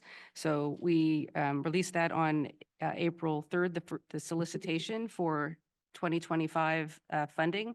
There's going to be $6 million available, and this is in partnership with California Sea Grant. We had an informational meeting on April 19th. Letters of intent are due May 14th, coming up. It's a little over 2 weeks. Want to make sure people know that. And the proposals are due in August. So we're looking forward to what comes out of that, particularly because we're encouraging more social science and co-produced research between the scientists and the communities that are affected by the research. Okay, that's the first one. The second one is we had the last in a series of salinity management workshops. Councilmember Burgess started off our meeting, and it was a 2-day virtual workshop. 166 people attended. There was about 100 people each day. Very interactive mural discussions with breakout groups, excellent talks. The presentations are on YouTube, the YouTube channel, and the whole session is actually on the YouTube channel. It's worth listening to some of the keynote speakers as well as the breakout groups and what came out. It's an impressive group, and frankly, the people in charge, Stephen Elser, Dylan Chappell, Shoko Shinbrat, did such an excellent job that they got so much information that synthesizing it now is going to be a big step. So that's something to look forward to at the end of the year. And then the last thing is we're past save the date. The Bay Delta Science Conference is happening September 30th to October 2nd. And we're open for abstracts right now. Abstracts are due by May 27th, so about 4 weeks away. And that's going to be at the Safe Credit Union Convention Center. And again, the theme of it is about connections, cultivating connections for a dynamically changing environment, trying again to bring people together across disciplines. So that's things we've done. Things on your radar coming up are the Delta Science Fellowship Program. So not just the research awards, but in bringing in new fellows. The request for applications is anticipated to be released on April 30th, so just 5 days away. That's one thing, and again, these links are in the packet that you received. It's all online. The State of the Estuary Conference that we were supposed to have in March got moved now to May 28th and 29th. It's at the Scottish Rite Center in Oakland. And again, that's a very good interweaving of science and policy for the Bay Delta Estuary. We have quite a bit of Delta Science Program representation there. In closing, the last one we have is the May 31st, the UC Davis Coastal and Marine Sciences Institute and the Delta Science Program together are hosting a 1-day symposium on very similar topics to what Denise Colombano just presented here. It's convening food web experts to review ongoing research and find synergies and approaches and find information gaps to continue further on fisheries management. That again can be attended in person or online, and registration's available. And then the last thing is by the numbers. I'm not sure if we have the graphic, but things are looking, this is the last time we're going to talk about snow. I think this has been a great snow year. And so things are still, up in the 100% zones. And so that's been good. We're going to move to just talking about water next. And then we're actually going to update this spreadsheet, so you'll see it differently in the future. But again, averages are looking good. Everything's in the 90 to 100%. The one interesting thing to me was when I saw the San Joaquin was a little bit low, and then I thought, oh, is it salty too? No, it's not. So it's basically lower than we would expect, I think, at this time of year, as well as based on the past record. So that's an interesting question I have is why is it lower now? It's about 30% lower than it than it was in February, for example, when we last reported, and based on historic records. So that's where we are in the water budget. Any questions? Nope, I don't have any. Members, do you have any questions? No? All right, so we'll go to public comment on this item. Emma? We have a public comment from Deirdre Desjardins. Great. You should be able to speak now. Just real briefly, so the California Department of Fish and Wildlife has terminated monitoring of striped bass populations. And it was part of interagency ecological program monitoring program for decades. And I'm very concerned about the termination of that program, in part because striped bass are part of the pelagic fish assembly, which includes delta smelt. Delta smelt are getting very rare, and Peter Moyle suggested that striped bass are a good proxy for delta smelt in that they use similar habitat. So it's not just these food web effects, it's also, there's been the pelagic organism decline since 2002, and there's a huge impact, and we're not monitoring the indicator species anymore. So I just wanted to put that on the council's radar screen. The sooner we could get funding restored, I think it's going to be an enormous data gap to not have that data anymore. Thank you.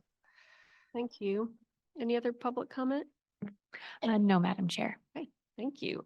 We're going to move on to our next item, which is a consideration and possible appointment of the Delta lead scientist. The Delta Stewardship Council has been recruiting the next lead scientist in partnership with USGS pursuant to California Water Code Section 85280B. The lead scientist for the Delta Science Program is appointed by the Delta Stewardship Council after consultation with the Delta Independent Science Board. So I'd like to welcome Dr. Lisa Wenger today, who is the ISB chair and is going to talk to us about the board's recommendation. Welcome, Lisa. Thank you, Chairwoman Lee, and I appreciate you all spending the time to discuss this issue. So yeah, I'd like to pass along the results of the committee. The Delta ISB identified by unanimous vote that Dr. Lisa Marie Wyndham-Myers is the preferred candidate to recommend to the council for consideration for the appointment. And I'm going to go through a bit of her experience and knowledge, but in a nutshell, I just want to give it to you in a nutshell first. We were impressed by her breadth of knowledge, her extensive experience synthesizing science to reveal management implications and research needs, and also her genuine enthusiasm for the goals of the Delta Science Program. So you all have gotten to know her a bit. So I'm gonna, because I know time is short, I'm gonna be brief here. But Dr. Lisa Marie Wyndham-Myers is a systems ecologist with the U.S. Geological Survey. She received her PhD from Rutgers University in Ecology, Evolution, and Natural Resources, and was a professor at Lehigh University before moving back to California in 2004 to work with the USGS National Research Program and to teach courses at Stanford University on coastal wetlands. And she's, one of those unusual scientists that does both fieldwork and models, brings them together to make sure that the models are really representing the systems properly when you look at them in the field. And a lot of that work is looking at the interface of land and aquatic systems, and that includes water flow, storage, and quality. And I also want you to know that she's known nationally and internationally for her work leading teams to advance understanding of carbon sequestration in aquatic systems. This is often referred to as blue carbon, and also for examining the mechanisms by which inorganic mercury is transformed into the neurotoxin of methylmercury. And to do this work, she's worked across agencies and disciplines to understand the management opportunities for reducing greenhouse gases and controlling methylmercury exposure. So important to sum up that Dr. Wyndham Myers meets the qualifications specified in the Delta Reform Act, which says that the candidate should hold an advanced degree in a field related to water or ecosystem management, have a strong record of scientific research and publication in peer-reviewed scientific journals in a field related to water or ecosystem management, have experience advising high-level managers in science-based decision-making in the areas of water management and ecosystem restoration, and have the capability to guide the application of an adaptive management process to resource management policy decisions in the Delta. So she clearly has many of these attributes, and that contributed to our selection. And we also appreciated her strong knowledge of the Delta system and this ability to synthesize that I alluded to earlier. The panel further noted her strong skills in conducting team-based science, which is an asset for synthesizing current knowledge and filling data gaps to support management decisions. So she currently serves as the limited term Delta lead scientist that was effective December 1st, 2023, and that position runs through June 30th, 2024. Based on the council's decision on October 26th, 2023. And she's filling in for Dr. Larson, the previous Delta lead scientist who had to leave her position on November 30th of 2023, 7 months prior to the end of her term. So if appointed by the council to a 3-year term, that term would start December 1st, 2023 and go to November 30th, 2026. So thank you. Thank you. Before we move to accepting motions, I want to ask if there are any conversations that the council members want to have or any public comments. So if there's no conversations, we'll. May I just say one, just in terms of your ability to bring together this kind of open source science data, I think it's phenomenal. Obviously, I'm new and I'm learning, but this idea that we're putting forth data and that was an amazing presentation, just that everyone can use so that we get the benefit. It's something I think we've been trying to do in so many different policies in California, and sometimes succeed and sometimes don't, but the data being so available to everyone is truly phenomenal. So I just wanted to congratulate you on that and look forward to learning more. And when you're ready for a motion, Madam Chair, I'm happy to make one. Okay, thank you. So we'll go to public comment first. Oh, sorry, Diane, go ahead. It's a unique skill to become a scientist that can explain things to people, that complicated things to people. And I think that's what's so important in this role. And Dr. Wenger, I appreciate your summary of why you all are doing this recommendation.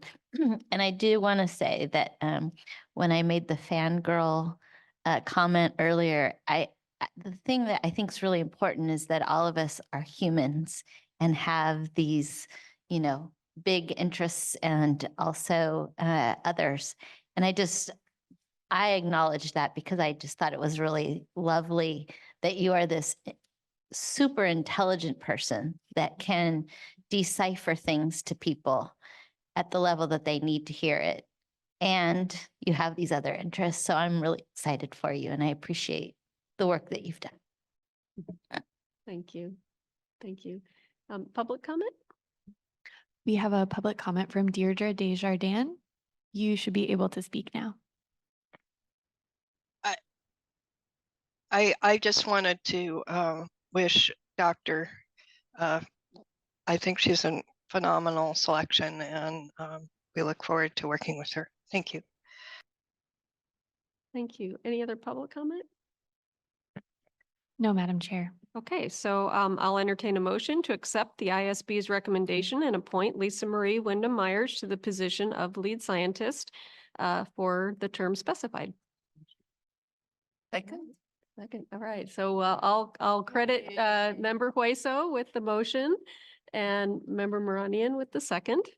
And let's do a roll call vote, Emma. Councilmember Burgess. Yes. Councilmember Damrell. Councilmember Hueso.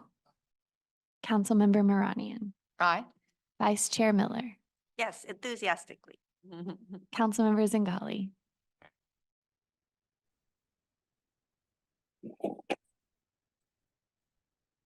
Councilmember Zingali, Yes. Chair Lee. Aye. Right, so we have a unanimous vote. Congratulations.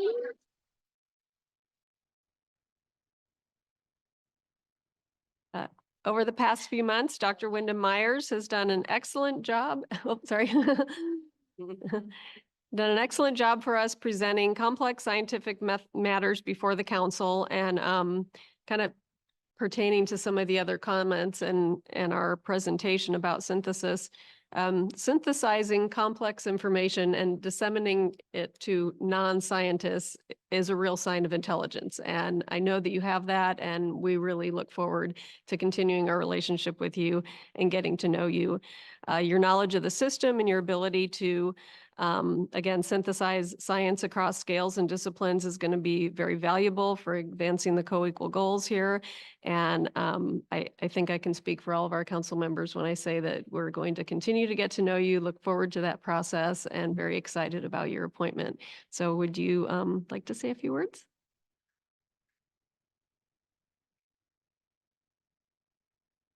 Well, thank you, Chair Lee, and thank you, council members, for supporting me. It's a great honor and privilege to step into this position. I look forward to expanding and interweaving opportunities for science growth and community participation, including ideas from this Delta Stewardship Council, the Delta Science Program staff, which is amazing, and as my niece says, amazing with a capital U. Delta Independent Science Board members, and the greater Delta community. To keep momentum on current science directives and also accelerate discovery through dialogue and shared observations. The strong science program is built of inclusive, integrated, and honest collaboration. And following in the footsteps of my predecessors, I will focus on these cornerstones of best possible science to develop consensus and confidence in understanding this changing world as only science can. So thank you again for the opportunity. Excellent. Thank you. Our next agenda item is turning it back over to Dr. Wanger, who will provide an update on the Delta ISB's current activities and reviews on food webs, decision-making under deep uncertainty, and subsidence. Well, thank you again. I'll wait for those slides to come up. Yes, so we've had a busy year, and I'd just like to give you a quick update. Next slide, please. So we always want to remind you who we are, just in case you forget what we do. We are 10 internationally recognized scientists with distinct disciplinary backgrounds who work on issues in the Delta. Next slide. And we have 3 main activities. We provide oversight of the scientific research, monitoring, and assessment programs that support adaptive management in the Delta. We provide independent advice on the Delta plan. And as you just saw, we consult with you on the appointment of the Delta lead scientist. Next slide. So our process is that we develop reviews, and that is we look at science based on themes, and these are the 10 most recent themes of in more in-depth reviews that we've done. This isn't everything that we've done. But we review agency documents. We've looked at the water supply reliability, monitoring enterprise. You've heard about some of this, so I'm not going to belabor this because I know you're short on time. Next slide, please. And these thematic reviews evaluate the state and adequacy of the science. We recommend forward-looking strategies, but importantly, we do not make or recommend or endorse policy decisions. We're just here to represent whether the science is meeting the needs. Next slide, please. And we have been working on a review process to make sure it's responsive. And so it now consists of these 5 elements. We identify relevant thematic topics. And this is where we're spending more time, I would say, identifying and refining topics by looking at the Delta plan, by talking to folks, hearing from panels and discussions that are already ongoing, and stakeholder surveys. We develop a prospectus once we have a topic picked, and that's where we also seek a lot of input on what should be the goals of the review. Then we develop the review and present it to the council. And then importantly, we use outreach to present at other venues, such as we're presenting a version of the food web review that I'll talk about in a minute at the Interagency Ecological Program this week, or we did. Yeah. So next slide, please. A review that we've completed since the last time we came and spoke to you was this cyanobacterial harmful algal bloom monitoring strategy. And development of the strategy was facilitated by the Delta Science Program. And CHABs, as you are probably aware, have been a major nuisance in the Delta for decades, and many studies have been conducted. But interestingly and concerningly, no formal monitoring program specifically for CHABs exists in the Delta. Next slide. So we looked at this review. It was a relatively short turnaround, so we took a high level approach. And we found that the review had some strengths. There was a good review of the environmental drivers impacting the occurrence and severity of cyanobacterial HABs, and of the current programs that monitor CHABs in the Delta. And this program will provide a valuable overview of the heterogeneity of conditions across the Delta as they pertain to the incidence and severity of CHABs, because of course, you know, these things pop up in specific regions. They're not persistent everywhere. So it's important to understand that heterogeneity. Next slide, please. But we did also see some concerns. So the report covers many of the primary drivers of CHABs, but doesn't address interactions between them to a sufficient degree. So this can matter because things like precipitation and nutrients can be linked in different ways. And so it's important to really understand that there are competing factors that can affect CHABs and where they occur. It focuses strongly on the growth rates and abundance of CHABs, but much less so on the concentration of toxins produced by the cyanobacteria. So it's the toxin concentration that really causes the harms. And it's important to think about monitoring those because they can respond to different drivers, like not just nutrients overall, but ratios of nutrients and things like that. So just some more thought there would be helpful.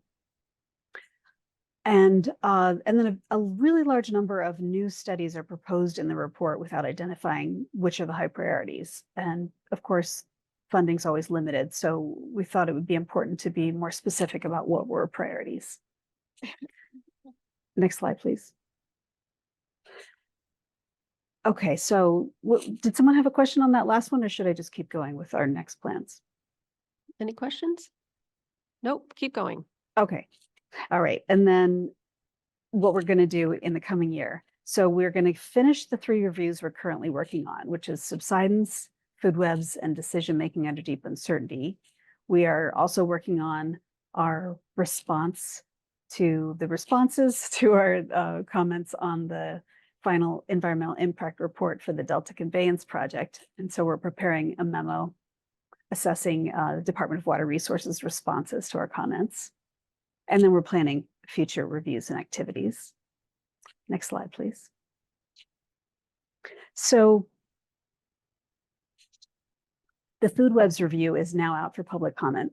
And I hope if anyone has comments from the board, the council, you'll share those with us.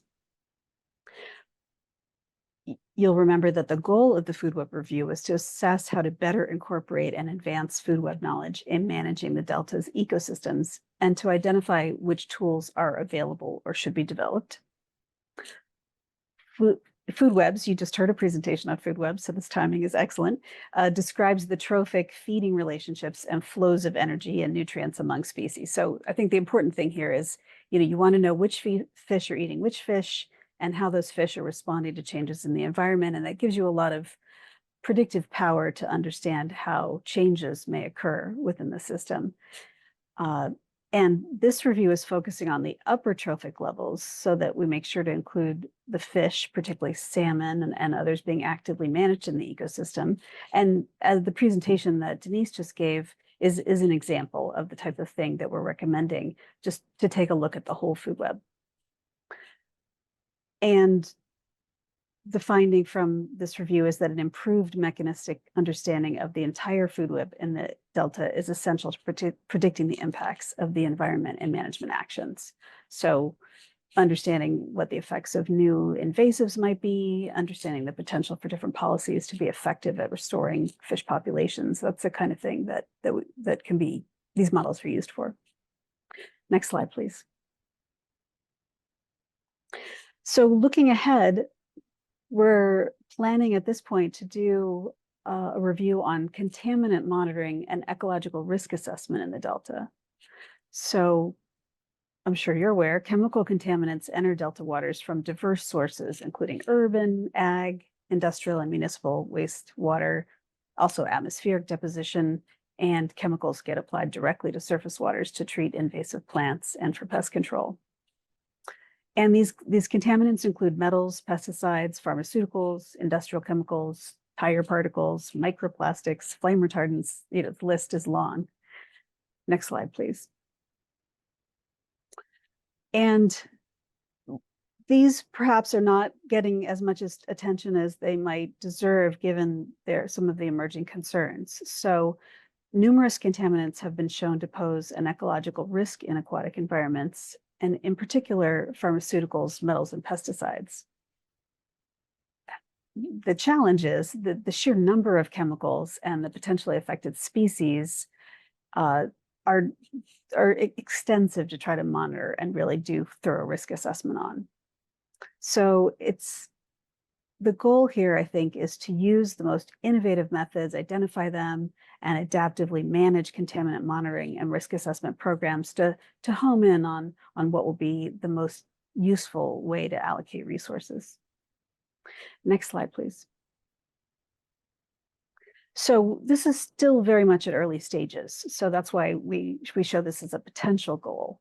So we'd like to assess if current monitoring and assessment is capable of detecting threats of contaminants to the ecological health of the Delta. And the main focus of the review will be on surface waters and risk assessment for aquatic species. And this will build off the 2018 review that was done, but hopefully advance it. And of course, there's many new techniques now available to analyze these contaminants. Next slide, please. So the potential approach, again, early days, is to collect information on existing monitoring and assessment programs for contaminants and toxicity in the Delta, review target chemicals and methods used, and identify potential gaps, particularly ones that are relevant for understanding Delta issues, and provide recommendations. So we'll be looking for more input on this as we move along. Next slide, please. Or are we at the end? Oh, maybe that's the last slide. Okay, so yeah, I'll stop there, and that's what we're up to, and thank you for your time. Thank you. Members, are there any questions? Yes, Diane Burgess. Is it Wanger or Wanger? Wanger. Rhymes with forest ranger. Okay. See, I have the same G in my name, so I will remember that in the future. Don't feel bad if you don't. You were talking about target chemicals. We're still discovering what we need to be sampling and measuring, and so it's interesting. But one of the questions I have is, are you incorporating the impacts of the fires, the wildfires, both environmentally, and then also, we've had some significant fires that are within the Delta watershed. And, you think about the chemicals used for fighting fires. I don't know if those things have half-lives that, decline, but I also know that these fires have burned super hot, which has created a different type of sediment. And is that impacting the turbidity and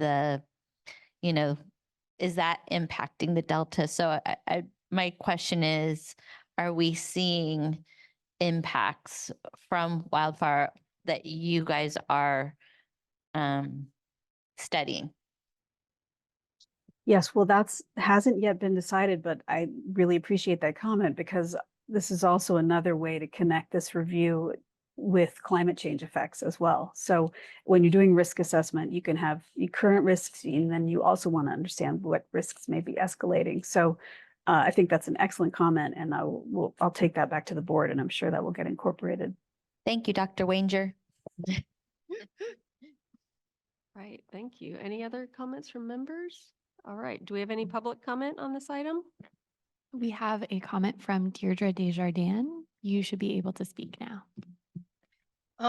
Thank you. So I have been advocating with the Delta Independent Science Board and other state agencies to start taking into account. There's been a huge increase in uncertainty about future both of global temperature and precipitation in Western North America.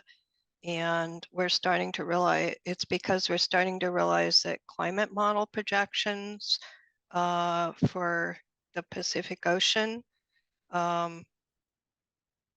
aren't capturing observed trends.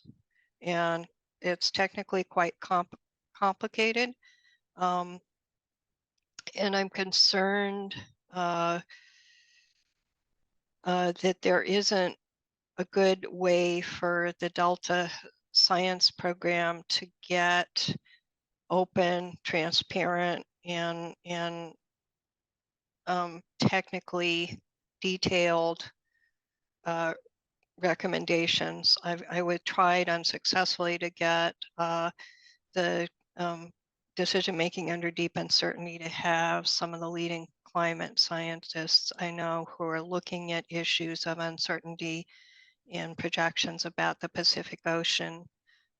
It's Richard Seeger, who did the 2014 California drought attribution study, is now recommending consideration of an alternative scenario where observed trends. We know the last decade has been extremely droughty, and in the Southwest, and Richard Seeger and other leading scientists are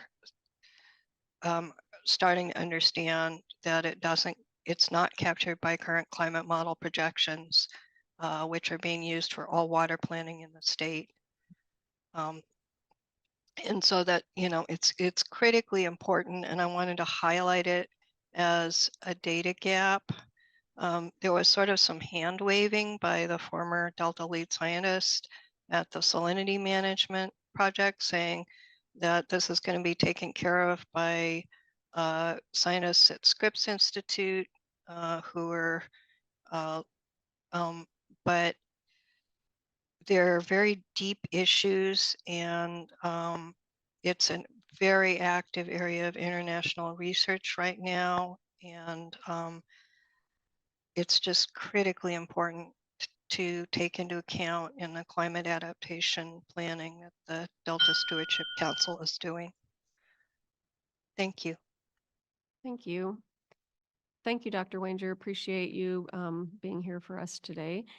It is our lunch break time. When we come back, we'll be hearing from the Metropolitan Water District and having the Delta Plan 5-year review draft report. It is a little bit after noon, so I'm going to propose that we come back at 1 o'clock instead of 1:10, so that we can pack as much as we can into the afternoon before some of our members have their commutes begin. So we will reconvene at 1 o'clock. Yeah.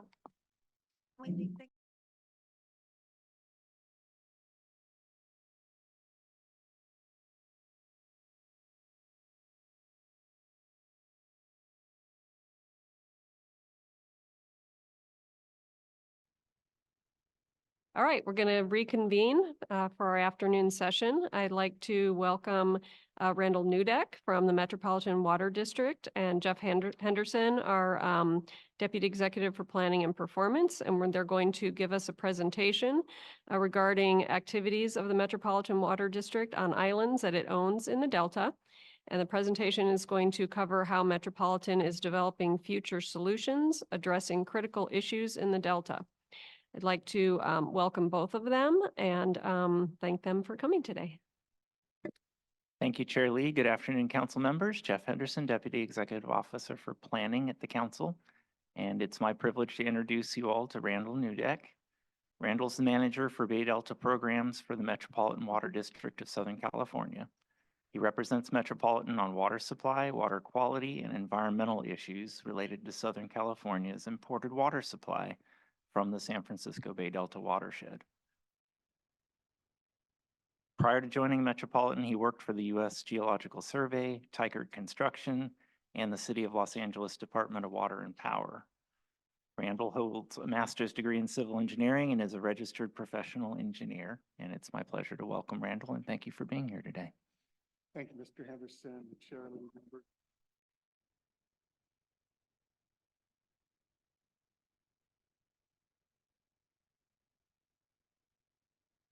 All right, let's start this over again. Thank you, Chair Lee and members of the council.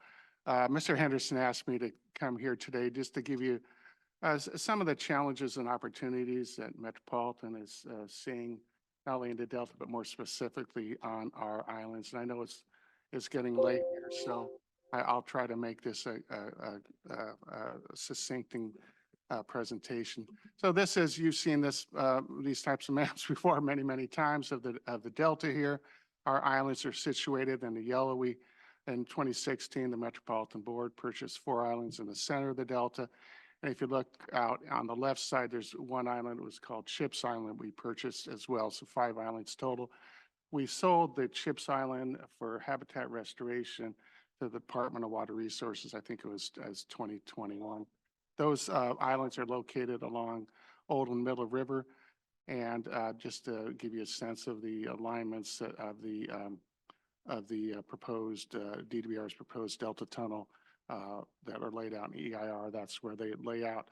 Our board purchased these islands for a variety of reasons, including the support of the planning activities related to the Delta Conveyance Project, but also to assist, and as Chair Lee said, some of the critical issues affecting the Delta.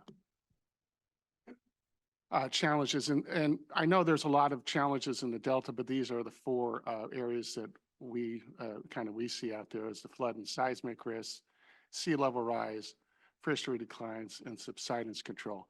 Now, about a month or so ago, we gave our board a full update on the analysis of our islands, not only these issues, but also on the cost of our islands. And there's a 100-page report. So what we're going to try to do today is just summarize it at a very high level in a couple minutes. So I just broke it up into first two areas. You know, when we did a pre-2020 and post-2020. So pre-2020, when we looked at, when we look at the Delta, it's, the levees are unable to withstand a large earthquake or sea level rise. There's some of the interest and funding for subsidence control was lacking. And Delta smelt declines were still continuing even with some of the pumping restrictions. Now, post-2020, one of the things we've been doing at Metropolitan is actually working behind the scenes with a lot of Delta interests, a lot of universities from Northern California and Southern California and international on developing a new levee design to assist and be able to withstand such an earthquake or sea level rise. There seems to be more interest in funding and subsidence control efforts, ecosystem restoration. So the focus pre-2020 was, pre-2020 was mostly on Delta conveyance and what we call an emergency freshwater pathway, and I'll show you here. So you had the, you had the Delta conveyance, and you had, what we call the emergency freshwater pathway. That pathway was to take care of if you had a large earthquake or an earthquake in the Delta. This was an analysis done back in, as Mr. Ryan over here would tell me, is the DREAM study that the Department of Water Resources and others did. If you had a large earthquake, some of these islands could go down. And so this was an attempt to secure a water supply to the state and federal project, and we called that the emergency freshwater pathway. So post-2020, what we've been doing is, again, working with the local interests and others to develop a more robust freshwater pathway, both old and middle rivers. So what are some of the opportunities we're developing out there? One of the things we're looking at is subsidence control and carbon sequestration. We recently got a grant from the Delta Conservancy to take one of our islands and convert it. And when you look at it, can you compare it to sea level rise, and you compare a date, say, of like 2100, and you look at some of the projects that are already being done in the Delta, you could actually rise the elevation of the land upwards of 7 to 14 feet with that. And you look at sea level rise, we can actually beat sea level rise. So we believe if we get started on these types of activities, that we can actually assist in keeping the Delta. I'm going to show you a little video in a presentation. It's only 2 minutes about some of the fishery declines and what we're doing there. We actually have Delta smelt out on the island right now in one of our ponds. We're doing some research with the state and federal agencies out there. In addition, we're looking at seismic and floods. So we've been doing a lot of work on the levees itself. One of the things too is we don't want to do this as Metropolitan alone. So Mr. Ryan over here is sitting to my right, I should say. You've probably met him before. We've been working with the California Department of Fish and Wildlife. They gave us a grant. And Mr. Ryan led a series of meetings with the parties you see out here to look at how can we meet the co-equal goals of the Delta and meet Metropolitan's goal of water supply and other things. So developing a restoration and how do we not only restore the islands, but how do we maintain agriculture as well? And this is one of the projects. This is the grant, one of the grants we got from the Conservancy, looking at how we can do that on WebTrack. I'm going to go through some of these quickly. Another one we're looking at is on Bolden Island. We're looking at a multi-benefit levee setback. And this will help in not only helping out both on a levee stability side, but on a fishery aquatic side. Plus, we're going to have our scientists out there doing research and science on this to find out what are some of the stressors out there for the salmon, for the smelt, and some of the other species. And some of the funders of this, Department of Water Resources, the Rec District, and Metropolitan. If you've ever been out to one of our islands, you see a gentleman there pushing down on the peat tules, which you have them right outside this room, but these float. So we're looking at how is these floating tules exist all over the world, except they used to be in the Delta, what I heard many, many moons ago. And what we're looking at is how can we reestablish these types of tules to create more biomass, to create the more phytoplankton, zooplankton, and other things that can support a better fishery and potentially restore a faster way to restore wetlands in the Delta. One of the things I'm pretty excited about is we're working with California Department of Fish and Wildlife, U.S. Geological Service, UC Davis, Department of Water Resources. One of our scientists, Dr. Sean Acuna, is working with them and how to take, and what you see there is 2 pictures, how to take some of these Delta smelt that are produced in a refugio population of them into these larger ponds on our island. So we're doing it from a research standpoint. And I'd like you to show you just a better from me talking, like to hear you right. Hopefully this video works. And we have I think 2.5-minute video of the site here. And again, we're pretty excited too. We've been not only working with those, but we're working with Dr. Peter Moyle, who's been one of the foremost authorities on Delta smelt since the last 30, 40 years. And you can see his comment up there.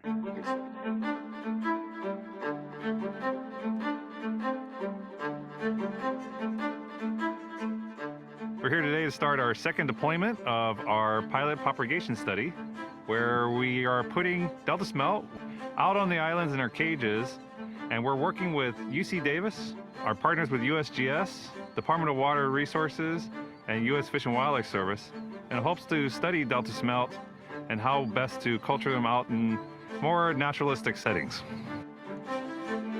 The Delta smelt are listed as endangered both state and federally.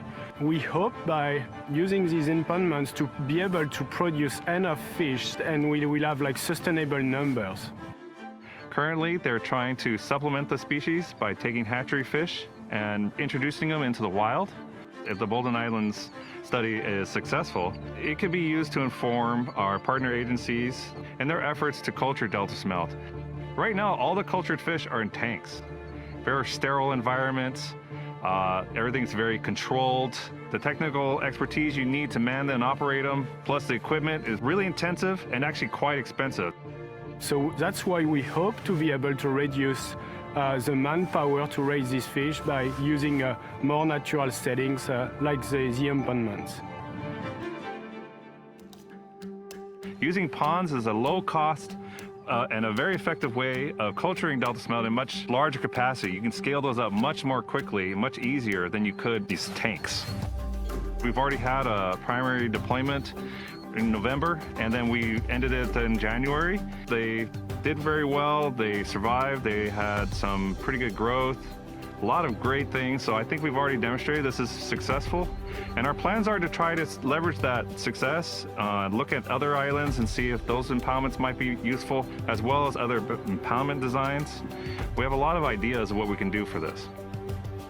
I'm proud to be part of a research project that is meaningful and that has also very direct consequences for a fish population. That's a pretty exciting thing to try to support Delta smelt out here in the wild. It's dynamic. They get day-night activity. It gets cold at night. It gets warm during the day. You have the winds, everything for them to eat naturally. If we want to use Delta smelt in the wild from the hatchery, we've got to give them all the tools for them to thrive and do well. And this is a way to do it. I think that's the end of the video there. This is just this little quick video here is just the current deployment. This is taken just a couple days ago. And you can see the rate of survival out there is very high, 95%, and one deployment, 80% of the other. And that's a set of what the floating wetlands, just one little area where we're testing the food coming off that. You can see the wind pushing that food to those little small tanks here. But the goal of this is to really work with the scientists out here, see if we can assist in potentially restoring some of the Delta smelt populations. We're also doing other research. The top video is just a zoomed out look, but this is on Bolden Island. You can see in the bottom video there of some of the, I think this is UC Davis and some of the consultants working out there on a Delta smelt predation study, looking at what stressors are out there that are harming the salmon populations. In addition to that, we're looking at innovative ways to improve and manage the levees. We have actually improved over 15 miles of levees. We're putting some real-time sensors in the levees itself, doing some innovation things, not only from the air, but from the ground, using firms from not just the United States, but from all over the world to assist us in this. And I think you've all seen those big rock stockpiles in Stockton and Rio Vista. So we're not only that, which we support, we're also taking those in smaller versions and putting them on our islands and getting others to do the same so that we have multiple ways of trying to sustain these Delta, these islands as well. This little section of island actually has real-time monitoring cable in it. That is on Bolden Island. And during the earthquake that happened October 18th, yeah. So we were able to get a quick notice on our iPhones of was there any issues out there. This actually happened before the earthquake, these cracks you saw, but we were able to see did it harm it anymore. This is an area of the levee that we've had some problems with in the future. So we're testing out a pilot program. And the benefit of this pilot program is because then you can, if you find areas where the levees are a problem, you can monitor those and really put your money in those areas instead of and allocating it all there. So you can allocate it to really your key critical points. Number two, we can get this data instantaneously. And unlike an earthquake, if we get this quicker, we actually have weeks to prepare to solve this issue. And the old method is you kind of look, you drove a car on the top of the levee and you're hoping to see that crack on the side. But we can see instantaneous now with some of these new monitoring. In addition, the top video there shows where a Department of Fish and Wildlife representative there. We have nutrient detection stations out on a few of our islands. We also have a detection dog on one of it. One of our security agents, his dog can detect a beaver, and we haven't seen any nutria out on our islands, but we know there are out there. So I call this the low-tech method, but some people say, no, this is really the highest tech method you have out there. And then this is this is too technical to discuss here, but this is the design, one of the design we really came with this. So this is the thing we've been working on with the engineering firms in the Delta, the local interests, universities and stuff to try to meet the flood risk, earthquake risk, and sea level rise.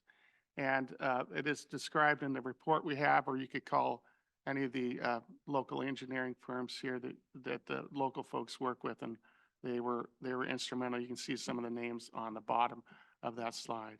So just one of the last slides here. Altogether, we've completed about 15 miles of levee improvements. We have one of the first flood fight warehouses. I didn't even show you that. We were the city, County of Sacramento gave us a grant. So we actually have a regional flood fight warehouse on the island. We're stocking that up right now. We're doing these pilot programs and real-time levee monitoring. We're the first to put diversions on all of our meters on the island, actual diversions. And then some of the other components here ongoing as well as proposed. One of the pros is community farms and education programs. We're working with Restore the Delta on that to develop a program on that. And if you haven't been out to the islands, we really would love to have you out there doing tours or something, because this is just one of the fields you'll see when the birds are there. It's quite amazing, especially when you hear them talking to each other, because it's even hard to hear yourself. That's all I have today. Be happy to answer any questions. Thank you. Do we have any questions or comments? Member Burgess. Thank you. So I've only been on the Stewardship Council for a year and a half, and so I don't know the whole history of everything. What was the purpose of buying the islands in the first place? So Supervisor Burgess, the purpose of the islands was kind of multifold. One of them was to support the planning efforts for the DDBR's Delta Conveyance Project. And the other ones to try to look at those four main issues in the Delta and see if there's a way to resolve it. We don't believe the do-nothing approach is the way to try to restore our water supply. Does that answer your question? Sort of. I mean, there's assumptions made that it was basically kind of a mitigation preparation for previous projects that were being worked on. And, as a member of the Conservancy, I'm really happy that we got to help work on some of the work that you're doing. I'm curious, are there water rights that you get from the islands? Is there, because I know Matt is having challenges, keeping up with the demands of treatment and supply and all of the things. I had the privilege of getting to do a tour with him at the beginning of this year. So I'm just curious, what is the purpose of this? And the other question I have is, I actually have a few more, but are these levies on the D list? On the D list? D list, Delta Levy Investment Strategy. Yeah. Okay. They're identified as levies of state interest. Yeah. So let me answer the first question with regard to water rights. So when Metropolitan purchased the island, the previous owner, Zurich Insurance Company, was looking at a program where they take two islands, create them as reservoirs, and the other two islands as habitat. And they had permits from the state board to do that. We vacated all those permits. And our board did not want to move forward with it. So, and the water rights on the island are riparian, so you really can't transfer those. So there's no real benefit of water rights to try to transfer water to Southern California on that. So, and our board is not, that is not one of the goals of our board to do that. Okay. As far as the levies on the Delta Stewardship Council list, there's, I think, there's 4 different categories of levies. And we have 4 islands. I think we're on the 2 top tiers of priorities of those of importance. One of them is that one of the free Highway 12 goes through one of our islands, so it's important. And the other ones are critical to maintaining. If one of them goes down, you get a lot of salt water coming into the Delta. Right. And it's, one of the things that I've had a challenge with Delta Adapts is that we're talking about big flood episodes, but I'm really curious also about large drought issues when, the flows are low, the salinity from sea level rise is intruding even further up and those kind of things. So I'm just concerned, is that a part of what you are planning for as well? So as far as salinity goes, related to the Delta Islands, so our goal is to, if those islands go down, you'd have more salinity coming into the Delta, and which would be then you'd have to push more water out from the reservoirs up in the Sacramento River. So the benefit for not only metropolitan or the water users and for locals would be to maintain those levees. There's a shared benefit in that, and I think our board and our management see that, and that's one of the reasons why we believe securing the Delta is important to our interest and your co-equal goals as well. And the last thing, I'm glad you haven't seen any nutria.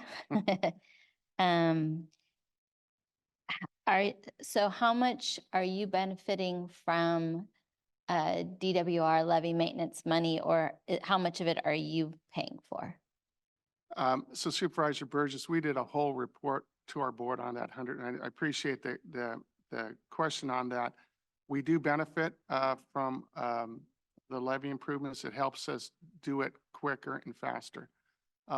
If you look at the report, we're challenged to make to break even on these islands. We aren't breaking even on these islands, so that helps us and continue to improve the islands, improve the levees, and move forward with some of these activities that we see here today. We are looking at new programs in the future to try to get sustainable revenue sources on the island, not to make money, just to get some sustainable revenue that we can continue to move forward with these in the future. Those being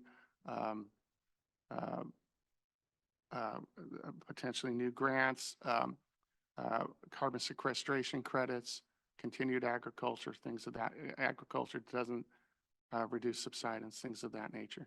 Okay, and then you talk about the freshwater pathway, and I was able to ask a couple questions earlier before you. This is a term that I wasn't even familiar with until I had a conversation with some of the folks from Met, and I don't think a lot of people are familiar with it. The assumption from a lot of different people from different angles, the freshwater pathway discussion always was the assumption that that meant conveyance through the Delta. And so I think it might be good to kind of help people recognize what you're talking about, because I don't think everybody understood what you were talking about or your representatives were talking about, when that discussion comes up. Sure, I'll try to explain it. Back in 2005, when Katrina hit, the director of the Department of Water Resources that time, Lester Snow, went to the legislature here, I think it was Assembly, and said there could be a major earthquake in the Delta based on their studies that could take multiple islands out. And at that time, our board said, for 23 million people in south of the Delta, you can't, and then he also said there'd be a 3-year outage. So at that point, we really had to look into what do we need to do. And as part of DWR's plan, they have, I think it was called the Delta Emergency Preparedness and Response Plan at that time. I'm not sure it's the same name now, but they came up with a number of discussions with people, this so-called emergency freshwater pathway. And it was a way that if the earthquake happened, you could secure at least a pathway of water to the South Delta in 6 months. So instead of having a 3-year outage, you could restore it within 6 months. Since that time, what we are looking at is that we really need to secure the larger delta. A large part of our water supply is always going to come through the delta. And our board of management realize that and want to continue that approach. We realize it does take money, it does take cooperation from northern interests and southern interests and working together. And that's what we want to continue along that path. And I'm encouraged because I think there is a lot more communication on that level that I've been able to participate in. And I want to say, I believe you guys have come out in support of subventions funding in the future. So I want to thank you for the work that you guys are doing on that. The question I have, I'm not a geologist or any of those other ologist things, but the understanding from the Delta folks is that earthquakes are not as big of a concern as some of the other things as far as protecting the Delta. And has that been studied? I mean, if I am wrong that this is actually something we really need to worry about, then I would be persuaded to be a little bit more concerned about it. But with a state that's in a deficit with, climate change and the damage that we're trying to fix that has happened from the past, we have to kind of prioritize. And so the question is, how big of a risk is earthquake damage versus the other damages that are happening? And so I understand that it's something that you think about. And I guess I'm just kind of speaking out. No, I think that's, and I hear that all the time. I have family members who believe the same thing, exactly. And let me see if I can explain it. And I'm not going to sell you on that that's the highest risk, but I think if I explain it this way, you can kind of see where we're going. So first I'll explain what the risk is, and then I'll explain the other risk and how they all actually fit together. And actually, when you solve one risk, the other risk is the same. So you're really solving two risks.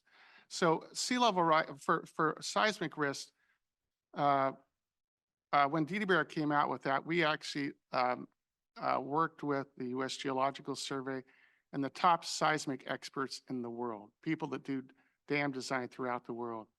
We actually worked with in-delta interest on this and looked at every mile of levee, and how it could actually subside in a major earthquake, and what type of earthquake would it do that. And we believe there's a risk, but I understand others don't. And we believe based on all, and we have literally 10 studies done over the last 2 decades from the best scientists in the world that would show you. And I still have family members that don't believe that. But that said, we still, in this Delta, we still have to deal with other critical challenges. You've been looking at sea level rise, okay? So the benefit from sea level rise and that levee design I showed you will do the same. So it will resolve the seismic issue. So you don't have to believe in the seismic, but if you believe in sea level rise, they'll both fix the sea level rise, you automatically fix the seismic issue in itself. To potentially fix a major portion of the flood issue, at least as further climate change comes on and we get larger floods, you will then automatically resolve the seismic issue. So that's why you don't, even if you don't believe it, even if you say, you know what, those 10 studies that the best experts in the world did, I still don't believe them because I've never seen, I've heard all the arguments.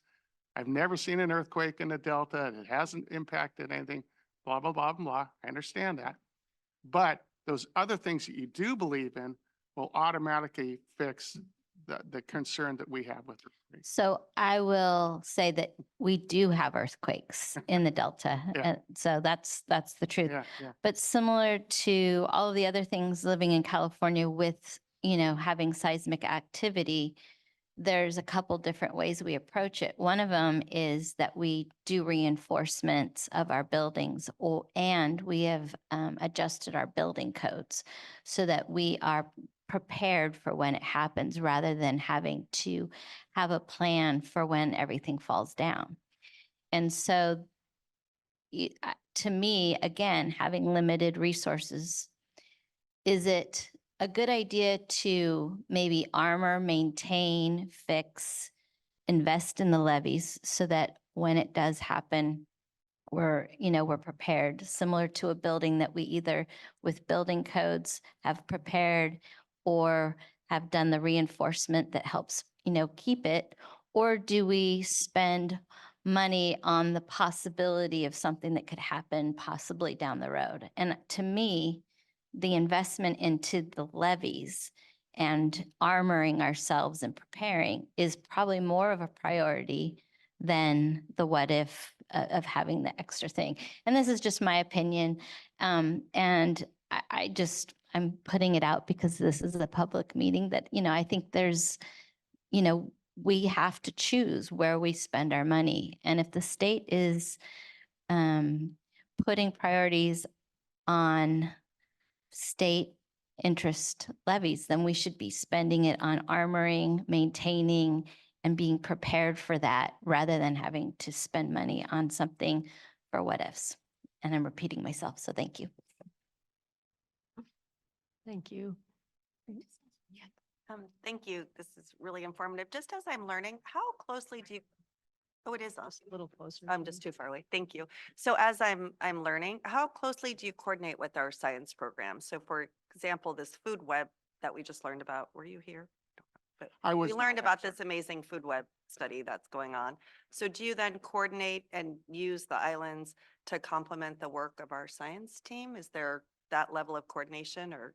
I don't have any of our scientists here today, but we do have 3 scientists that coordinate effectively not only with your staff, but with state and federal agencies.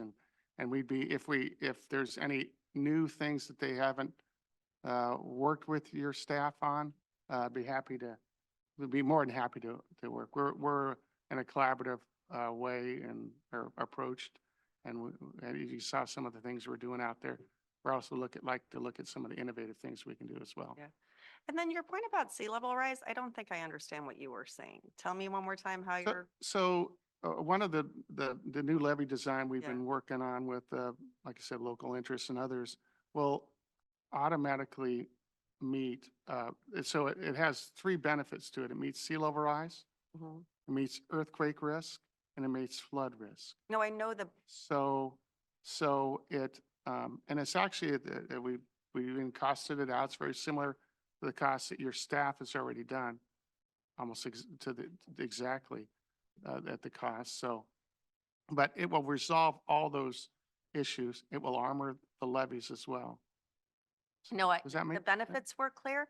I'm curious, the design, I mean, there's a lot we don't know about sea level rise, how it's happening, obviously, then how it affects our clean water, and then everything you're studying about the smelt. So this idea that it's kind of instantly gonna, just the design itself can protect, it would just maybe just a little more information from your scientists. Okay. Because I don't know how and what data they would use to figure out how we could build in so much assurance that it does all of those amazing things, which is great, but maybe just a little bit more detail on the design and what inputs they're using, because those assumptions would matter a lot to see how effective, if in fact this becomes a new levy design. So maybe just some more information. Yeah, we'd love to, actually, it's the other side, but we'd love to go in and get into more detail. And I just want to be clear, it's not metropolitan scientists or engineers doing this. It's a combination of in Delta engineering firms, universities, and others who.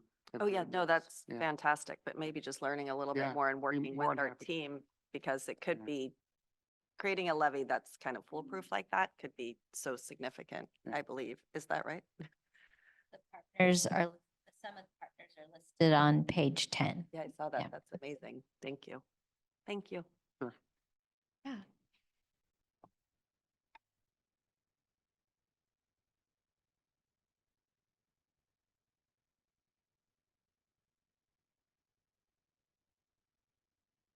Try Ben's.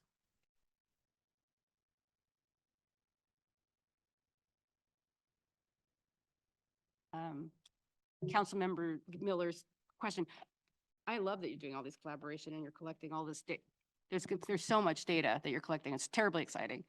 I'm USGS from the past, so I appreciate all the mentions in there. I'm curious, again, to what extent it's open, collaborative. Can we start using this data in other open science settings? And then in particular, I'm love to give you a specific example. If you're outfitting these levees with so much information, there's satellites out there that we can use to, like, for example, NISAR, that's going up in April. So it is April, it should be up by now, but no, maybe May. If we can use your sites as training sites to understand how to use this improved data, everybody benefits. So to what extent is, because I don't know your data sets, I don't know where it's shared, I don't know where to find it, but maybe we need to be more coordinated so I can make sure that everybody's making the best use of this incredible data. Yeah, we'd love to coordinate with you more, Mr. Ryan here.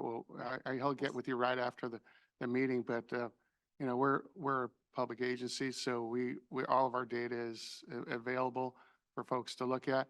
And we don't, some of these are pilot studies, but we understand that if we do some of these things, we can improve the levies, and we think at a cheaper cost. So we're testing some things out, like this real-time monitoring, that we think we can, it'll help us reallocate the funds to a more higher level needs when we're looking at levies, instead of just throwing a bunch of dirt on the levy and assuming it's going to work. And we're looking at new designs that might, be able to do the same thing so that we can maintain the delta into the future. But we'd like to, really like to. Yeah, the science benefits are potentially huge. And on the environment, on the fishery science side, we do publish all of our stuff, and we're collaborative, and all that data is available as well. Well, we'll invite you into that process. Maybe we can be a little bit tighter. Yeah, great. With a lower latency, like instead of waiting for pubs to come out. Thank you so much. Sure. I love it when we make connections. Councilmember Zingali. Thank you.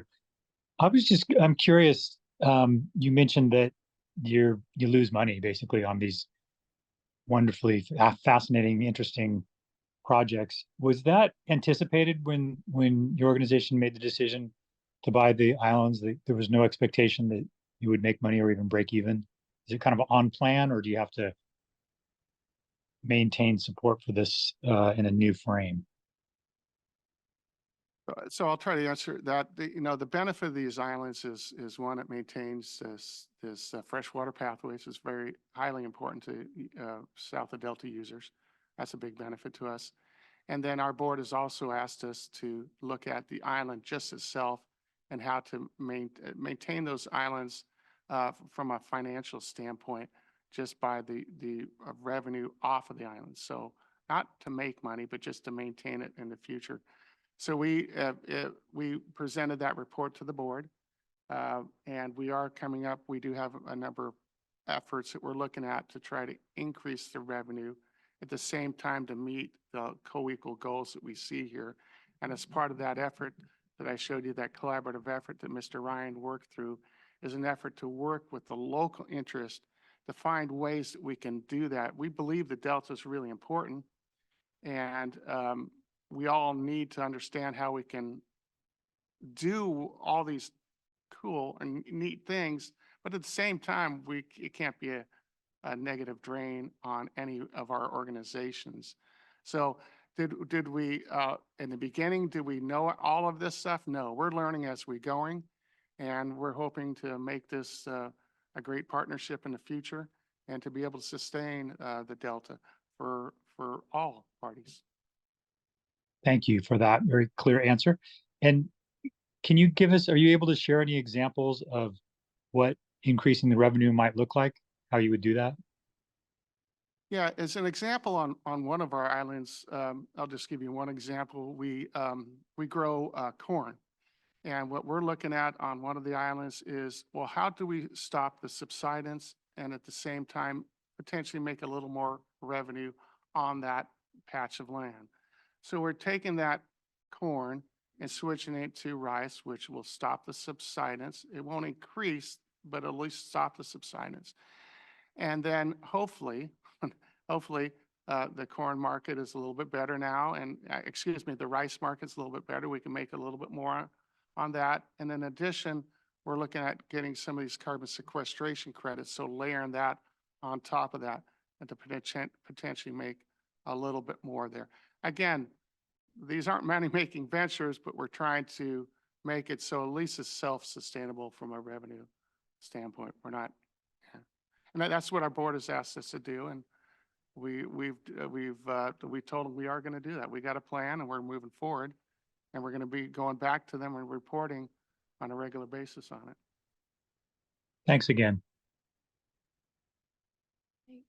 Thank you. I went on a tour and saw the research facility where they've got the smelt in the round containers, and it's inside of a building, and it does go through your mind, like, I don't know how much the little fish care about the quality of life in those tanks, but it wasn't all that appealing to me.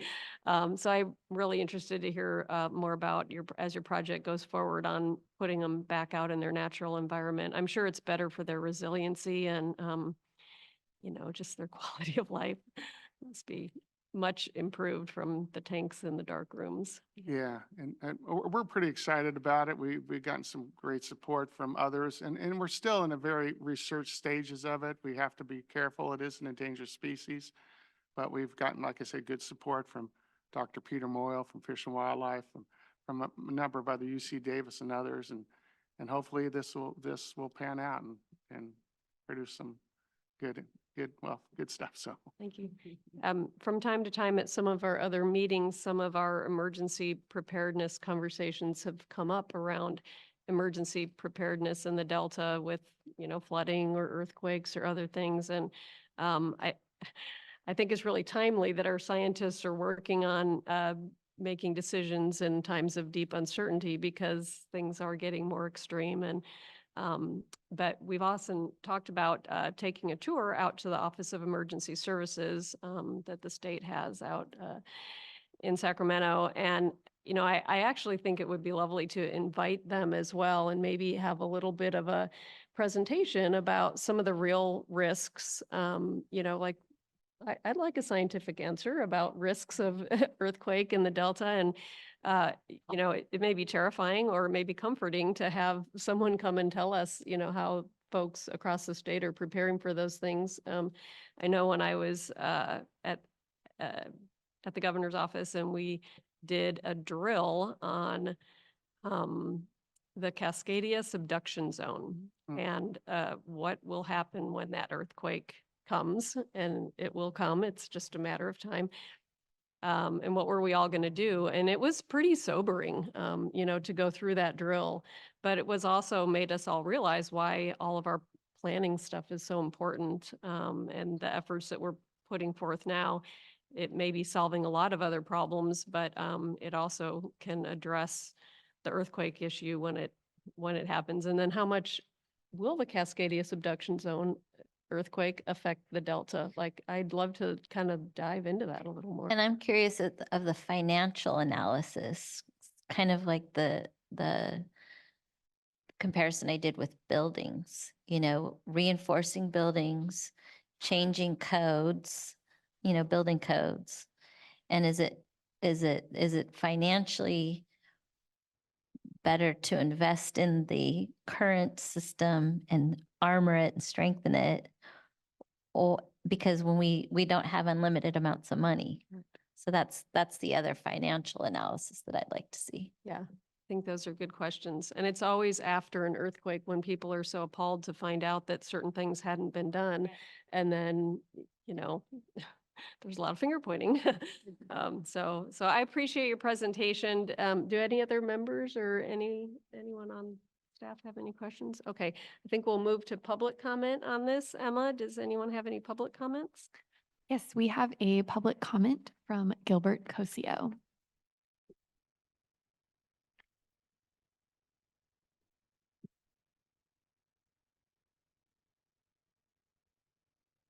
Oh, good afternoon, Chairperson Lee and rest of the council. My name is Gilbert Cosio. I'm with River Delta Consulting. I'm one of those Delta engineers that Mr. Nudek and Mr. Ryan have talked about that they've been working with. And I just wanted to talk a little bit about levee design since it seems a little bit confusing here. So back in 1982, the state came up with a levee design for agricultural and urban protection in the Delta. And at that time, they did not look at seismic activity, but they designed a levee with tow berms. And as we got into it in the 90s, 80s and 90s, developing these levees, our geotechnical engineer knew that these tow berms would add some seismic resistivity. They wouldn't become seismic resistant, but they'd add some strength to seismic shaking. And then like Mr. Dudek mentioned, that DREAM study came up in the early 2000s. I was on the technical advisory committee and the steering committee for DREAMS. And between myself and our geotech engineer and the geotech engineer from the Quorum engineers, we argued that the assumptions that DREAM was making were overly conservative. And so that's why it showed these earthquakes just pancaking out all the levees. They just go down to nothing. We knew for sure that wasn't going to happen. There'd be some deformation, but they wouldn't go to nothing. And then Dr. Wanger earlier mentioned that they had studied levees in 2016, came up with a really nice report. A lot of that came from work that was done by the USGS in looking at what actually happens to these levees during an earthquake. And we actually have motion sensors in the Delta that were in place before the Napa earthquake hit. And what they found was that the shaking in the Delta was overly conservative in the DREAM study by about 40%. And so that's that 2016 workshop and study that the ISP came up with was used then by the scientists that Metropolitan hired about that time to look at and essentially say, what do you guys think? And they came up with a design that, again, wouldn't be earthquake resistant, but it'd be enough so that the sloughing would be controllable. And so when it does shake, we aren't going to get the 30 islands failing. We'll get some deformation and whatnot in different areas. But if this design that Metropolitan's come up with the other Delta engineers, because of the girth and some of the other things, it will handle that really well. And that's why Randall's mentioning that as long as if we keep up with sea level rise, that'll start adding some of the girth we need and then make it a little wider, maybe 50% or maybe a little more wide. That gives us what Dr. Robert Pike used to call a fat levee. You guys don't remember about Dr. Pike, but he used to come and make public comments to every DSC meeting back when it first started. In fact, one time, I got to tell you this, he was so upset at what the DSC was coming up with in the Delta plan. He had this flag, like a penalty flag for a football referee. He called it his bullshit towel. And he threw it at the council at the time saying, I'm throwing out my bullshit towel because you guys don't know what you're talking about. But he's the one that actually started talking. You're triggering my PTSD. It was very interesting. I've never seen anything like that. But that's where that fat levee started. And then these guys took it, expanded it. And yeah, it's a lot of money. And certainly there are priorities. And like Supervisor Burgess mentioned, we are looking at prioritizing maintaining what's there That's what the Delta Levees program is all about. The funding is not what we'd like it to be, and certainly not what Metropolitan would like it to be, because like Mr. Nudek said, even with the tunnel, they still got to pull water through the Delta. So those levees have to be improved at some point. It's unfortunate I spent my whole career working on them. Now I'm semi-retired and they aren't fixed yet. So it wasn't my fault though. But yeah, these guys have done a good job of evaluating what's needed. It's just a matter of money now. And then like Supervisor Burgess said, we have to prioritize somehow. The DLIS will hit some of that, but on the other hand, there are other factors out there that we can talk about and argue about later, but certainly we're heading in the right direction. More money and then better understanding what you guys have to do, I think will get us there. Thank you. Yes. Sir, may I ask you a follow-up just on could you just explain that one more time about the sea level rise and then the fat levee? So how do we have the ability to predict the sea level rise and how I'm not understanding that piece. Well, you got to talk to your scientists because we're using numbers that came out of the vulnerability study. And that's where they're estimating probability wise 2.5 feet of sea level rise in the next 50 years. And that's what we've used for the design, essentially. So there's a lot of stuff. You have to overcorrect given the speed of sea level rise and the changes with climate change. Like we keep underestimating as. That's a $64 question. I only get you can make an $64 estimate for that. Where's my tell? That's can our make an deep estimate of time, but it could uncertainty. change, yeah.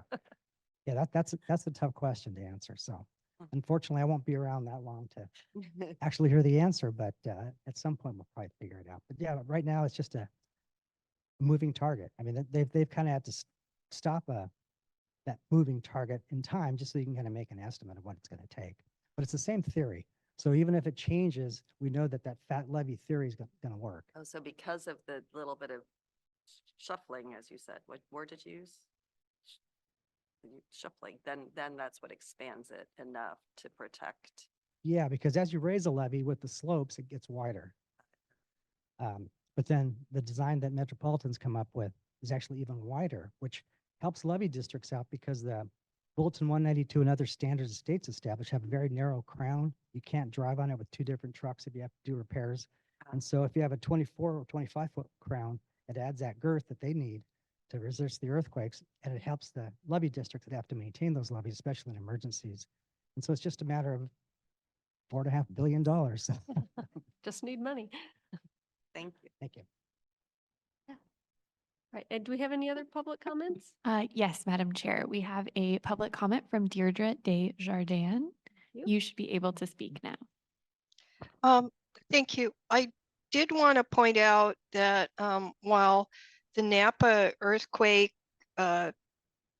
changed our understanding of seismic forces from nearby crustal faults fall off greatly.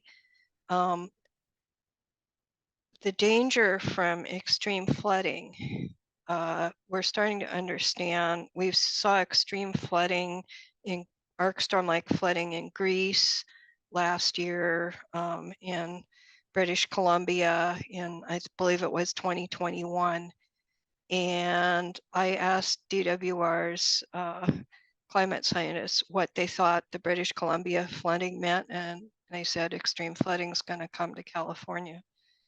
And I think it's going to be sooner rather than later. Like I said, Daniel Swain found a 50-50 chance of a flood at least as large as the Great Flood of 1862.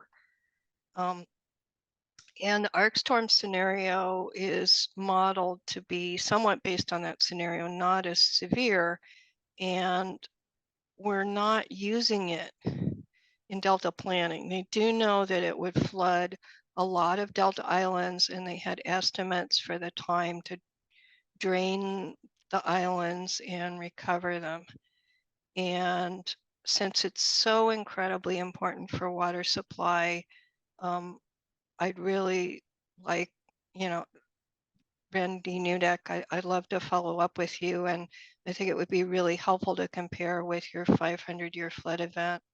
I know it's been incredibly challenging just to get the funding to upgrade levees for a 100-year flood event, and I think the whole, there were wild overestimates of the So the of the seismic forces in the Delta levee investment strategy. I'm sorry, the DREAM study. And so that's kind of derailed very necessary conversations about maintaining the levees and what we would do. And that's the much more real and much more imminent threat. I think the probability is much higher than it would really take an earthquake on the Midland Fault directly in the Delta to get the kinds of 20 plus island failures that the DREAM study modeled. And our current understanding is that fault is much less active than was assumed in the DREAM study. So this is something I continue advocating on because I think it's going to be, there could be an extreme loss of life, particularly in the primary Delta, but Stockton's also very much at risk. Thank you. Thank you. Emma, do we have any other public comment? No, Madam Chair. Okay, thank you. So we're going to move on to our next agenda item, the Delta Plan 5-year review draft report. So Jeff Henderson and Martina Kohler are going to provide that update for us. The review is a component of the Delta Plan's 3-phase continuous and deliberative adaptive management framework and is required by the Delta Reform Act in Water Code. So take it away, Jeff. All right. Thank you, Chair Lee. I'm now joined by Martina Kohler, who's the program manager for our performance measures unit within the planning division, who along with her team has led preparation of this 5-year review. Today, what we're going to do is preview the content of the draft report, which was made available to the public today and will be open and available for public comment for 45 days following this meeting. Next slide. Oh, I have the power. Okay, by way of background, the Delta Reform Act requires the council to conduct a 5-year review to evaluate progress implementing Delta Plan policies, recommendations, and performance measures. The Reform Act also directs the council to adaptively manage the Delta Plan. As part of that, the 5-year review ensures that the Delta Plan responds to changes in the environment, science, and knowledge, and the pace and uncertainty of climate change to stay the course in pursuit of the co-equal goals. Specifically, when we look at the adaptive management wheel that's on the screen, the 5-year review performs the evaluate and respond part of the cycle, informing a new cycle of planning and doing by identifying areas where progress has been made or where progress is lacking, and by informing the council of opportunities to address deficiencies.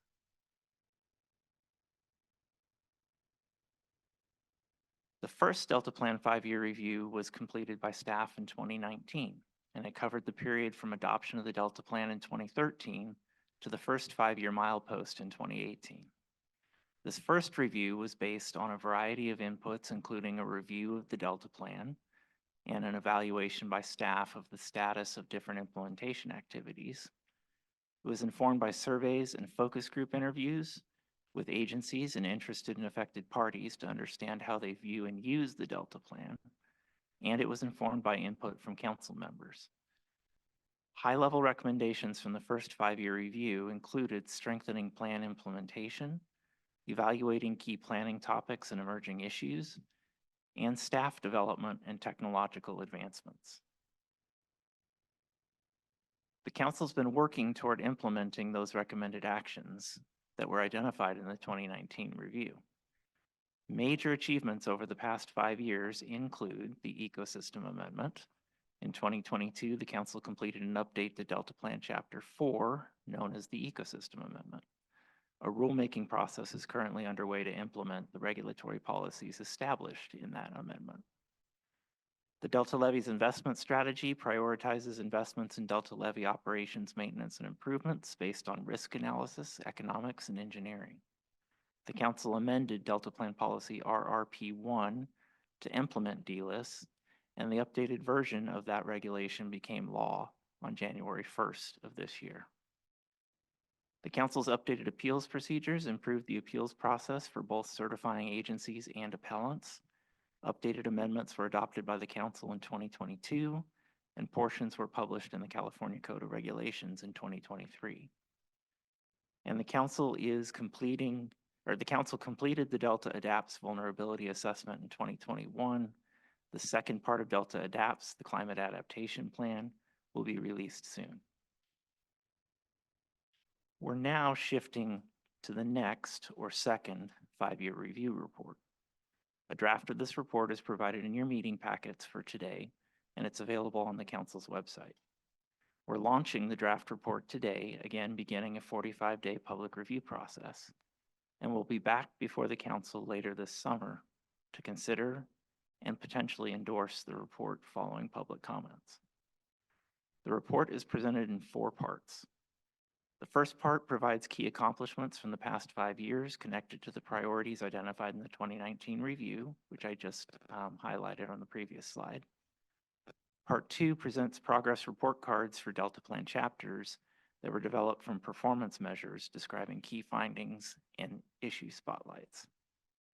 Part 3 describes a regulatory analysis and a review of covered actions submitted to the council since 2013, including consideration of the applicability of regulatory policies to covered actions and appeals, and recommending actions and emerging topics to ensure that the Delta Plan responds to contemporary issues and opportunities.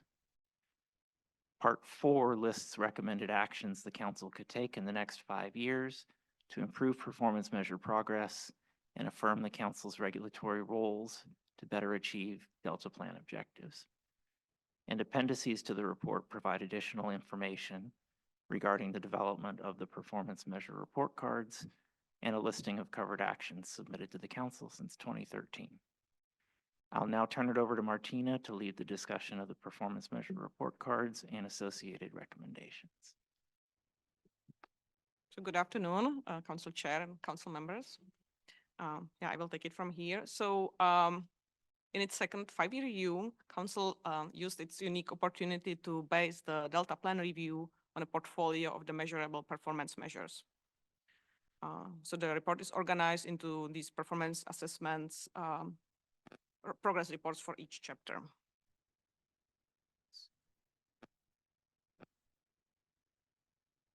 A quick refresher on the Delta Plan performance measures. The Council established the performance measures to measure the progress of meeting the objectives of the Delta Plan.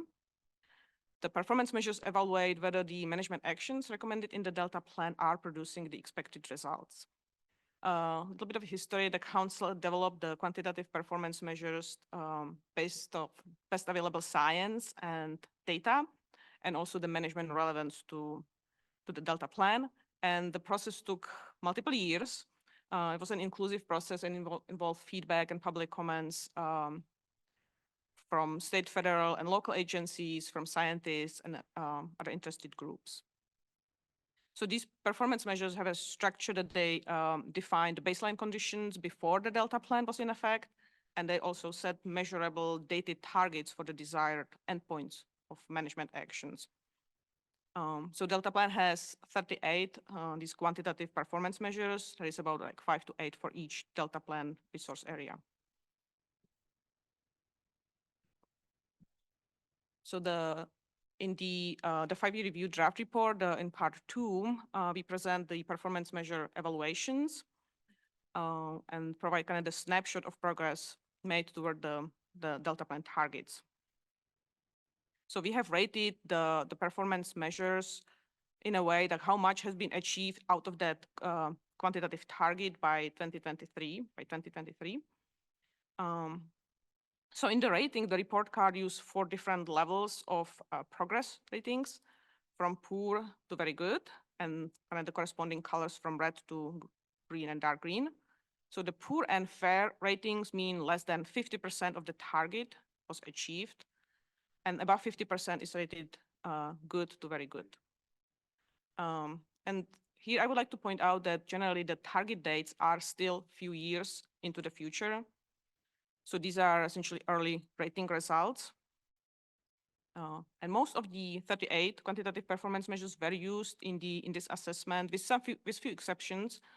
Some performance measures did not observe any change over that time period, and some, especially the newly established ecosystem performance measures, they don't have enough data points to calculate the status rating. So next, I will present kind of like a series of these report cards and kind of highlight just some of the major findings. So first, the reliable water supply for California. So lots of green there. So overall, the progress in this area has been very good. Couple of the highlights, for example, the urban water use conservation has been reduced by 20% between 2010 and 2020. So this is the 20 by 20 reduction target. For example, the average per capita per day use is 180 or was 180 gallons back in 2010, and now it's about 130 gallons per person per day on average. Some other notable findings here is for the agriculture water suppliers providing accounting of the agriculture water use, and this is important in order to be able to report and measure the agriculture water use efficiency. Maybe one more thing to mention here, a couple of things actually, like is the implementation progress on building and implementing the alternative water supply, building recycled water sources, desalination, and stormwater capture projects. And this is important because it improves regional self-reliance and reduces reliance on the Delta water.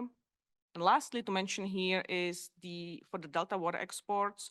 So over that observed period, water suppliers used less water in dry years compared to the baseline dry years. And this is important because during dry years, there is less water overall, and the Delta ecosystem is more stressed. So then during wet years, more Delta water was used. So this is the big gulp, little sip concept where the managers are matching the water exports to the available water based on actual hydrology. Next, moving to the Delta ecosystem. I mean, this is probably not new, but here the status is not overall very good. Most of the metrics are poor to fair.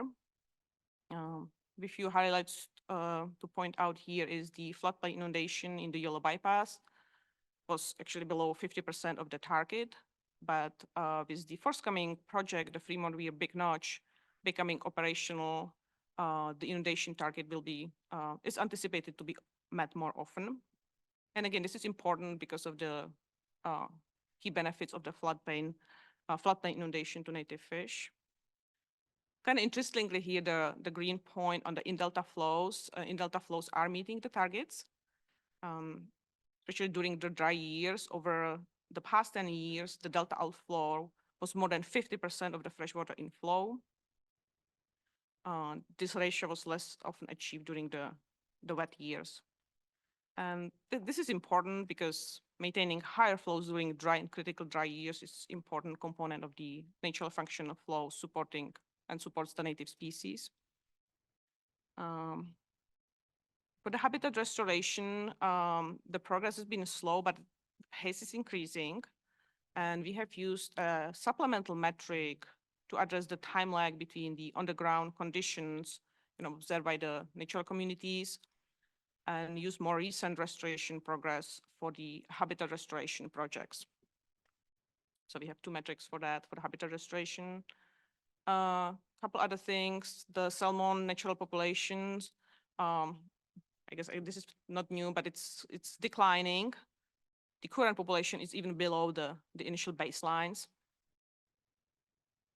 And again, the delta serves as a migration corridor for the species, but salmon is a kind of keystone species that indicates the ecosystem health. And then the last one, the invasive species. Again, they continue to be an issue. New invasive species are coming to the delta, impacting the ecosystem and water quality and recreation. For example, I think you probably have heard, about the nutria. We heard it today, being recently spotted and captured in the delta. But I want to mention also, on the other hand, some invasive species on the watch list that we don't want to delta, we want to prevent, such as quagga and zebra mussels, were prevented from entering the delta so far due to rigorous surveillance, prevention, and education. So some bright spots on the delta ecosystem.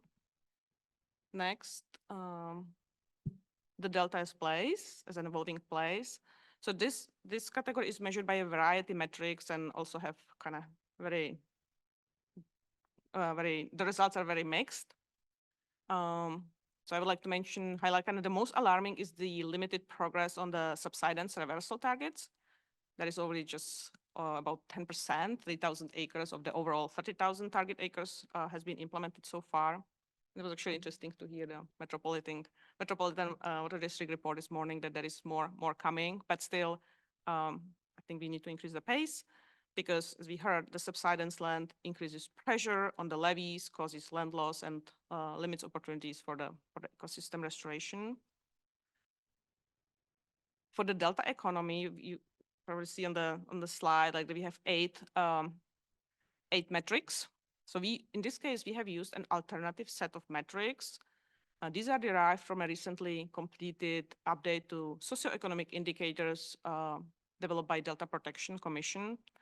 We can use theirs because our initial data or metric that we use has been discontinued and it's not longer being available and updated. And so you see these span multiple topics from medium household income and unemployment and rate of home ownership to changes in the high school education that are achieved by Delta residents, school districts poverty, and state revenues obtained by Delta schools. Again, kind of like each has different evolution and change over time. But these are important to measure, and they are good. They provide information that it's very helpful to differentiate the Delta region compared to the rest of the state. It's kind of the unique characteristic of those that you can compare to the statewide. Others to highlight here, the Delta tourism metrics. Again, here we have diverging ratings. Just to mention, for example, that about 10% of the Delta land area is publicly accessible for recreation and tourism. And this area has not increased over the past 10 years. And lastly, recognition of the Delta National Heritage Area and the forthcoming adoption of the National Heritage Area Management Plan is anticipated to advance Delta Legacy Community Action Plans and the overall of the quality of life of Delta Legacy communities residents. Moving next to the water quality, protecting the water quality. Again, the progress here has not been sufficient as measured by these performance measures. And one big to highlight is the harmful algal blooms. You can heard it today as well a little bit, and previously they're becoming a problem in the Delta because the frequency, extent, and duration is increasing. Harmful algal blooms have increased more in drought years, but each Delta water body is experiencing that differently. And it's good to see that more research and comprehensive monitoring and public awareness is being initiated and being expanded. We heard pollution of Delta waterways and persisting toxicity from legacy, regulated, emerging contaminants continue to be present a problem. Couple of the positive trends include salinity and dissolved oxygen, meeting the water quality standards. And these are important to protect the environmental water quality and protecting the beneficial usage of water. And for the groundwater wells, again, kind of diverging results. Nitrate contamination is shown to be improving. On the other hand, arsenic contamination is not improving. And then the last chapter, reducing risk to people, property, and state interests. Here, one thing to highlight is that the level of protection from levees meeting the applicable state safety standards is low. only about 1/3 of Delta rural islands meet the 100% safety standard compliance, which is the target. The 100% compliance, safety compliance means that all the levee segments on an island meet the certain safety criteria. So it's quite high bar, but yeah, only at 30%. And this situation is actually even a little bit worse for the Delta urban communities where none of the 6 urban islands meet the fully 100% the urban levee design criteria. I think these are kind of the highlights of what I wanted to mention. I mean, there is more. There is more in the technical appendix to the 5-year review draft report, and there is even more on the dashboard website, the performance measures dashboard that the council is maintaining. So now I would like to quickly transition about some of the recommendations. So these are lumped in the chapter 4 or part 4 of the draft report, but I thought I will kind of mention with respect to the performance measures. Thank you. So in the water supply area, as I mentioned, we met many of the targets. So kind of going forward, the efforts on improving water conservation and water use efficiency should continue, especially because the targets and some of the target dates have been achieved. So I think setting like new targets and new more conservative water conservation measures is important. So here the action the council should focus is to work closely with Department of Water Resources and water suppliers who rely on the Delta water to report the accounting of Delta water use and also set numerical targets for future reduced reliance and improved regional self-reliance, because the routine reporting will enable the council to monitor progress in meeting the state policy of reduced reliance on Delta.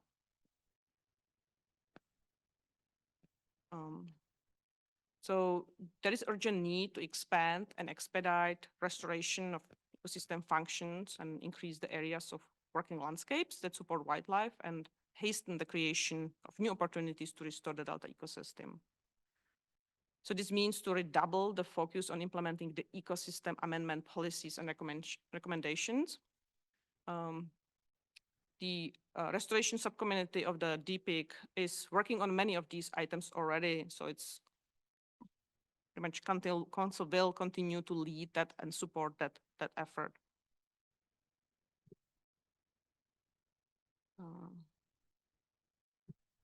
Under the Delta as an evolving place area, again, as I mentioned, accelerate subsidence reversal activities across the Delta. It's one of the key recommendations. And this is important also to, like additional acreage is needed to support California's carbon emission reduction goals. Large-scale projects are limited at this point by economic viability and lack of incentives for landowners. So council would kind of focus on working with our partners on kind of bringing those incentives back to the landowners and making them more available. And the second category here, second recommendations about promoting recreation and tourism. And there is a number of recommended actions in the draft report. Work with the Delta Protection Commission and state parks and others to expand recreation opportunities, specifically open more public lands for recreation, increase the public access to state lands, and coordinate and promote marketing of the businesses and businesses in the Delta.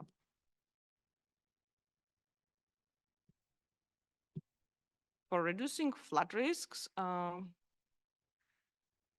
we need to advocate for more funding and for levee improvements. I think you have heard it in the previous presentation a lot. So here, improve coordination with federal partners to secure federal recovery assistance. And one of the things is important is conduct economic valuation of other assets protected by the levees, such as water supply reliability and transportation and communication infrastructure. And these are important considerations in federal cost-benefit analysis.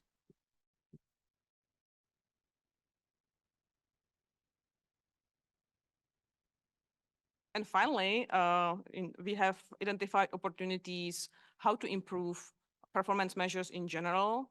because new science and new tools and monitoring data have become available.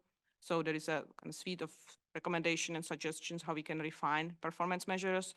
A couple of things to highlight here just quickly is kind of building on the series of delta economy metrics and develop a more stable delta economy index that kind of tracks these areas long term across the changes and kind of represents the delta residents' needs and the protection of delta unique values more robustly.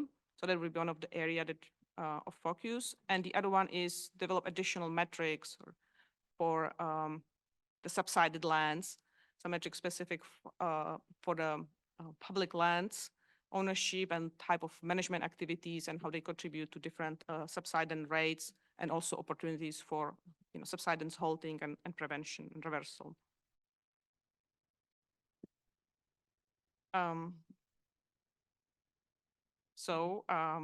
This was a quick kind of I guess results from the part 2, the report cards and the performance measure recommendations kind of in a nutshell.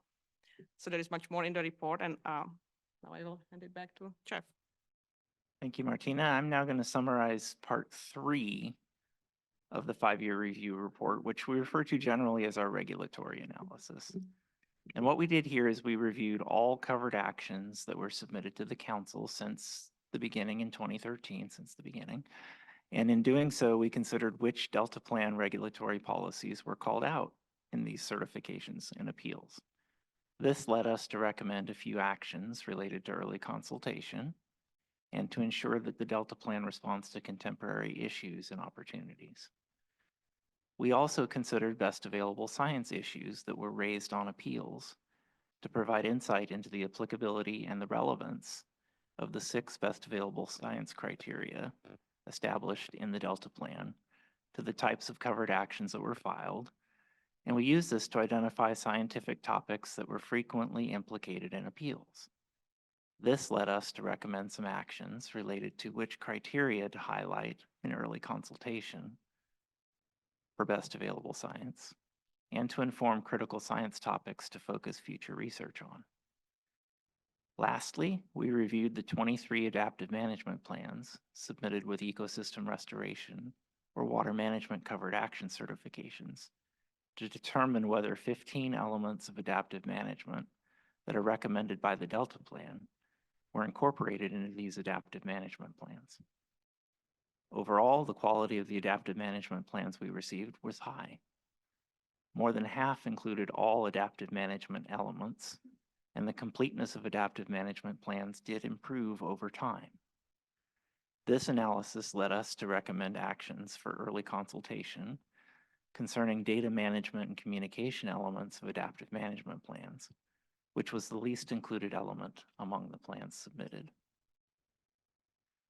So similarly, there are some recommendations that emerge from the regulatory analysis.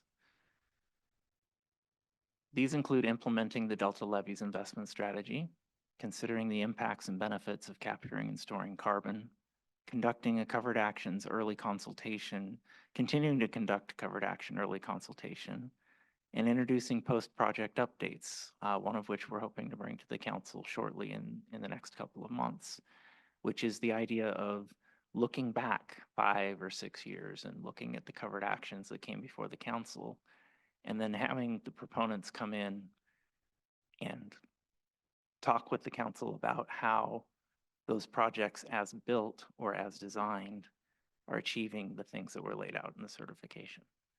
So we'll see some of that coming forward in future meetings. And then to improve use of best available science and certifications of consistency. And here we're trying to place increased focus on best practices addressing the inclusiveness, relevance, and objectivity criteria of best available science, as those were the 3 components most implicated within issues on appeal. We're also seeking to enhance adaptive management plans, particularly again with emphasis on robust data management and communication components within those plans. we're bringing forward from the 2019 review to this review the concept of preparing a Delta as evolving place issue paper, but trying to also face that in the context of rapid change and how the Delta evolves as a place while facing uncertainty and rapid change as the key components of that effort. And then implementing the climate adaptation and environmental justice recommendations that are coming forward as part of Delta Adapts and the EJ issue paper as well.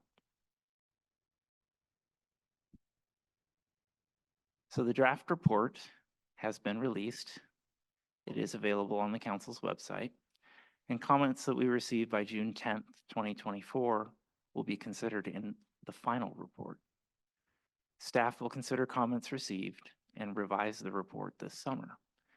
We intend to return to the council for consideration and potential endorsement of the report in August. And that concludes our presentation. We're happy to respond to questions. We're excited to launch this report today and talk about the second 5 years of Delta Plan implementation. Well, congratulations on the milestone. That's wonderful. Do any members have any comments or questions? Diane's vigorously shaking her head. Councilmember Burgess. Thank you. So what is the definition of reducing reliance? Is that decreasing the volume, or is that what is reducing reliance on Delta water? Reducing reliance on Delta water is essentially reducing the amount of water agencies draw from the Delta. So it's the volume. Yeah. Okay. And so It can be the volume or a Volume percentage or of your total percentage. portfolio. Correct. Yeah. So in other words, if you are a community that is using 10 gallons, I'm just going to try to keep it simple, but then you build 200 more houses, so you have more demand for water, you're still going to probably use the same amount of water, but you're going to have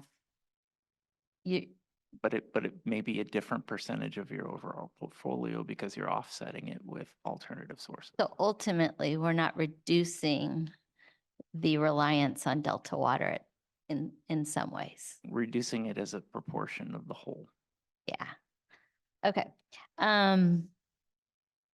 And there's a lot of competition related to conservation for water suppliers because they have levels of operation that has been dependent on certain budgets related to how much water they sell.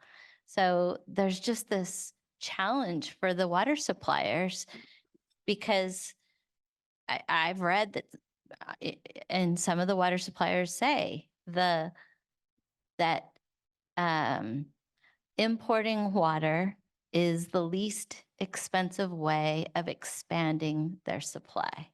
So it just concerns me because reduction of reliance is kind of subjective in some ways. I understand what your definition, but it's about how we think about water and how much we're willing to pay for it, I think is really a bigger conversation. Delta as an evolving place, again, that's defined by whoever's, bringing it. And one of the things that I brought to the Delta Protection Commission as chair is having a segment of our meeting every time to get a peek at different parts of the Delta as a place. And, it's something to consider because it is such a diverse place as far as culture, economy, their relationship with the Delta. And as Delta stewards, I would really like to bring that to this commission because so many people don't live in the Delta. Mm-hmm. And I think I speak up a lot because I do live here and I'm trying to bring all of that diversity and different stories. And I think it would be great to have other voices come in and bring it to this group. I just think that would help. Yeah, I love that. Regional self-reliance, I think that's really important. And I feel like that's something that this commission works on, Delta stewardship, but we're also a bigger part of the state water supply.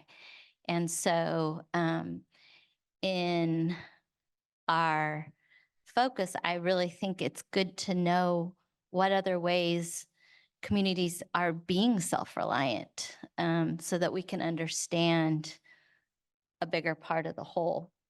The safety standards is interesting.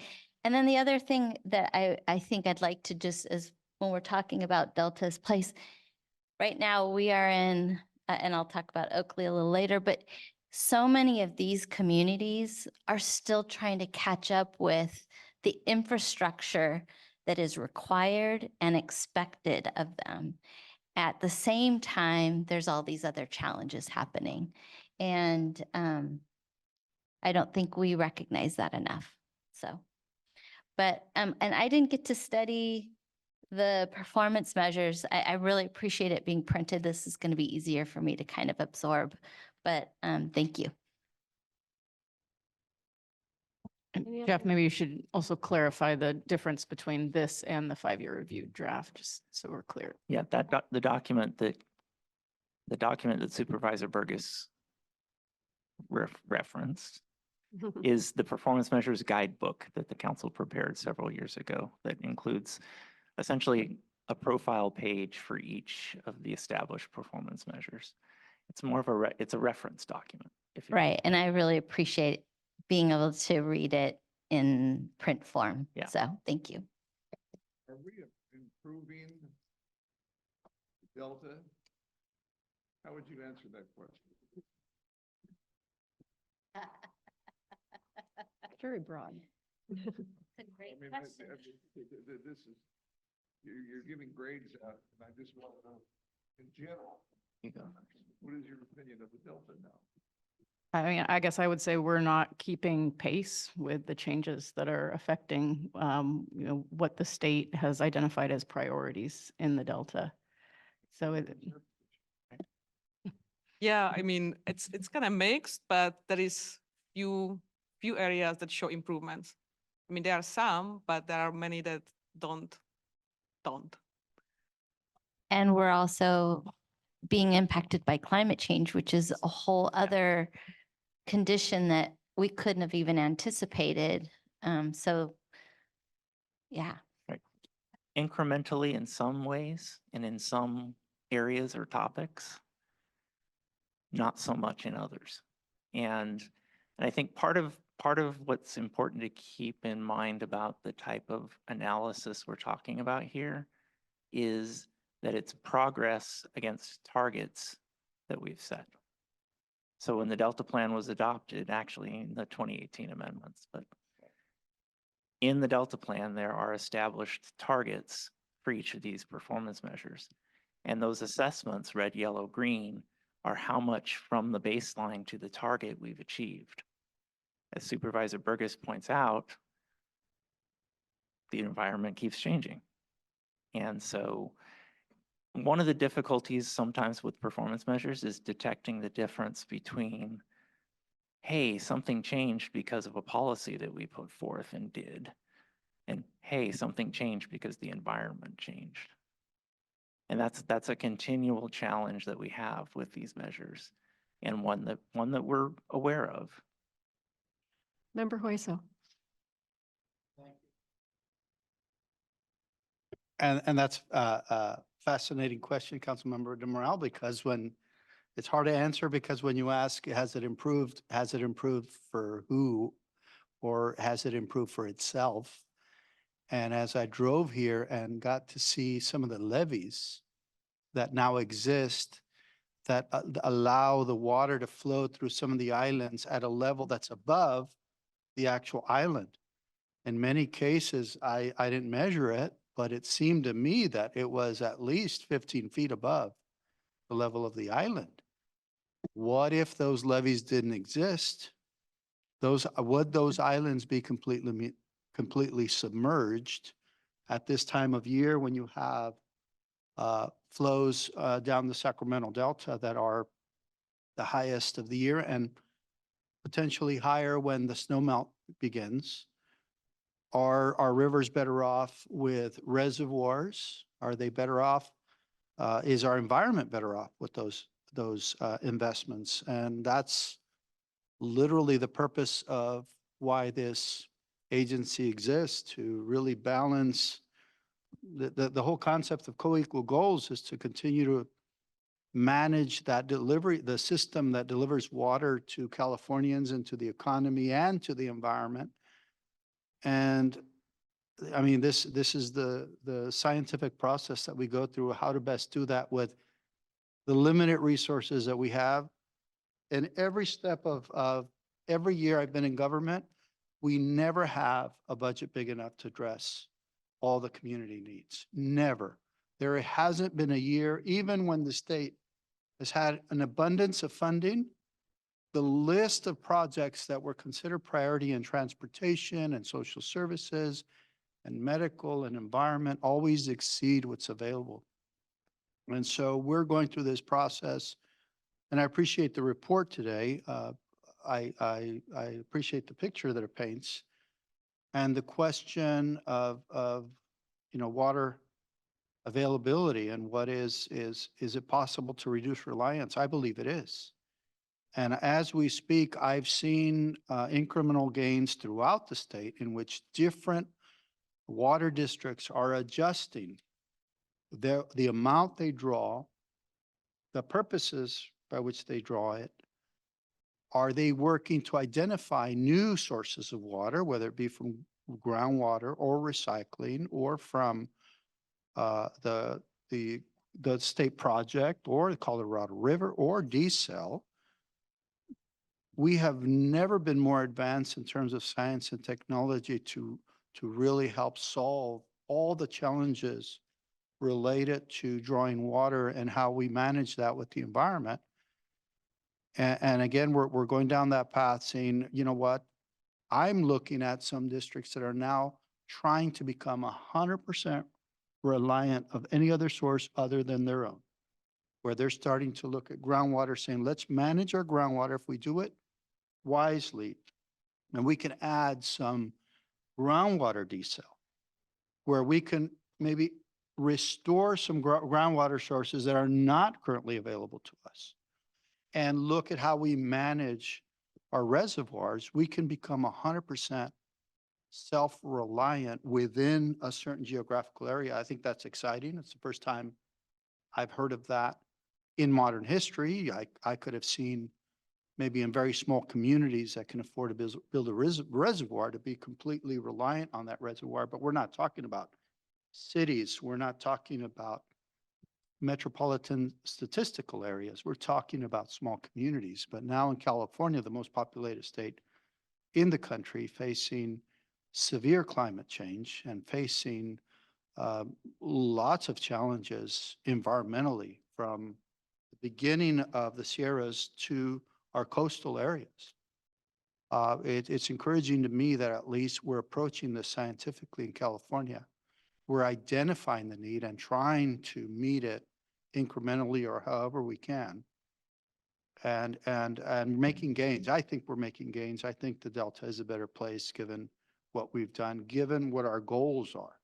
We want to take care of the Delta, but also help the economy that it helps to create, and to continue to provide water sources to the surrounding areas that depend on it to fund to provide for California's economy, because our economy is integrated. You cannot separate Southern California's economy from Northern. It's amazing to me how integrated they are. And it's not just a product of being combined by a road or by the internet. Our communities are really intertwined in very complex ways. So this was a fascinating discussion. And I want to thank staff for their presentation and for the report today. Thank you. Well, I appreciate your comment because I think what you're saying about some of these efforts it really goes to our all of the above approach that we keep talking about to people. So, Member Burgess, did you I have just any really comment? appreciate what you just said. And we are all in this together. And we're in a state that's known for its creativity, its intelligence, its technology. And so I really believe that, if anyone, because it's the challenges we're facing are not unique to California, it's international. And so I believe if anybody can really solve these, it's not going to just be science. It's not going to just be one answer. It's also us all kind of understanding what the value of water is and why we need it and how we need to do it. And all of these water suppliers have bigger demands on them, and we've got to figure out how to make it. So I agree. It needs, even this council needs to really think about the whole state and how we can invest in all of that effort in being self-reliant and regionally thinking about it. So I really appreciate your words. Yeah, and I appreciate the presentation as well. I think, the broad question that the judge asked us is, really when you look at these different slides that you guys put out on the report card, when I saw the first one about the more reliable water supply for California, and it looks very positive. There's lots of green on that, right? But we know we need to work a little harder on recycled water. And then that helps us prioritize where we're focusing our efforts. And then as you get to some of the other ones, there's lots of red, but there's areas where there's green, and that's, improvements are being made in those areas. So let's focus on some of these others. And I think that helps all of us and, the agencies that are really going to use this when they're implementing projects and making policy decisions to help them focus on areas where we're not making as much progress as we'd like to see. And then also, recognize and acknowledge that there are some places where things are going quite well and we're moving the needle, and that needs to be acknowledged as well. So I appreciate the presentation and the format of it too. And if I may add to that, I mean, that performance measures were required by the legislature in the Delta Reform Act, and they were required for a reason. They didn't want the council to adopt a Delta plan, set it and forget it, right? I mean, the idea here is that every 5 years, and now we have the benefit of data from the performance measures. This is the first time we've really been able to crunch those numbers, and they're not perfect, and we need more investment in getting that information going forward. But at least we have the outlines of a roadmap where we can reflect on what's happening, what the trends are, and we can continue to adjust where the council puts its focus. Definitely. All right. If we have no other member comments, we'll go to any public comments on this item. Emma? We have an online public comment from Deirdre Desjardins. You should be able to speak now.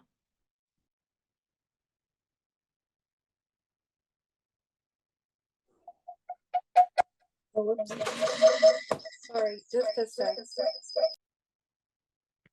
Deirdre, we are having a hard time hearing you.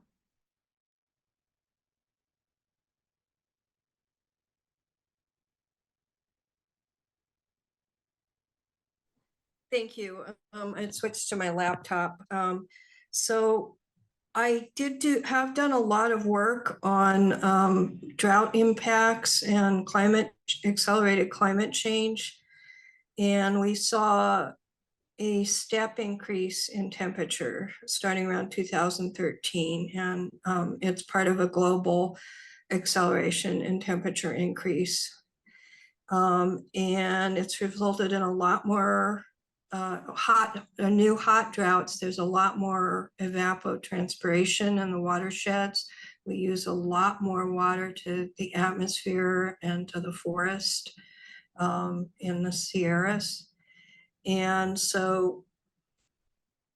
we also saw a step decrease in precipitation. You've noticed there have been some really dry years. And we're starting to understand we're in the middle of climate change.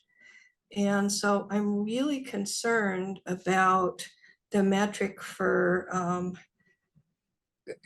critically dry years, because critically dry years have changed. They're now hot critically dry years. And you're comparing to 1975 to 2014 and saying, well, there was less water diverted. But it was from reliance on TUCPs, it was catastrophic for salmon, it was catastrophic for the Delta ecosystem. And you're comparing diversions. There was a much wetter period from 77 to 98, and you're comparing diversions during there and before the hot droughts, which really started in 2013. So we've got to, this is a critically important evaluation. And similarly, the flood preparedness relies on the Northern California flood response, catastrophic flood response plan. And due to pressure by the Sac Valley folks who are in denial about risks of extreme flooding, it did not include the arc storm scenario. So they're actually, it's one of a huge concern to, and people interviewed the climate scientists that worked on arc storm, that we're not prepared for either extreme flooding or extreme drought. And so I really hope you'll consider revisiting that. I'll provide more detailed written comments, but we've got to do better in these metrics, that you have an incredibly critical role to play in climate adaptation. And I really appreciate the staff's work, and this is a huge effort, but I think you could do better. Thank you. Thank you. Emma, any other public comments? No, Madam Chair.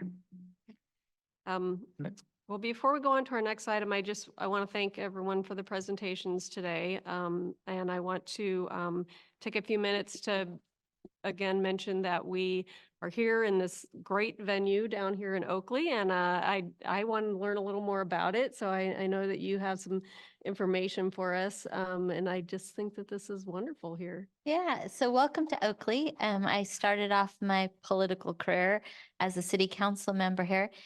Oakley is celebrating their 25-year anniversary of being a city. They're the newest city in Contra Costa County. This used to be unincorporated area, and what used to be Highway 4 now goes through Brentwood and Oakley. There's now a bypass. There is some of the best bass fishing right outside here in the Delta. You've probably all visited Big Break Regional Park, which is a way of getting to visit the Delta and having access to it, which is really nice. This is a community that is still catching up with kind of what I talked about earlier, the infrastructure that is required and expected. And so this is a city that is bigger than a lot of them in the Delta, not as big as some, but they embrace the Delta as part of their legacy, and they care about it. And so that's where my roots are, is caring about the Delta. And so I just wanted to welcome you to Contra Costa County. One of the largest growing cities in the Bay Area is Oakley, and some others here in East County. And this is where a lot of people live and have to commute to other places. And so whatever we can do to improve the quality of life here is something that I'm sure they appreciate from the Delta Stewardship Council. Thank you. Thank you. Thanks for sharing that. It was a beautiful day here. We all got to go outside for a few minutes at lunch, and it was gorgeous, and we really enjoyed visiting here. So we'll definitely have to come back at some point. Our next item is our last item, and that's preparation for the next council meeting, which will take place on May 23rd at the Resources Building in Sacramento. And we will post a meeting notice for that on further information or updates. So With that, I think we'll conclude our meeting, and thanks everybody for coming. Appreciate all the hard work.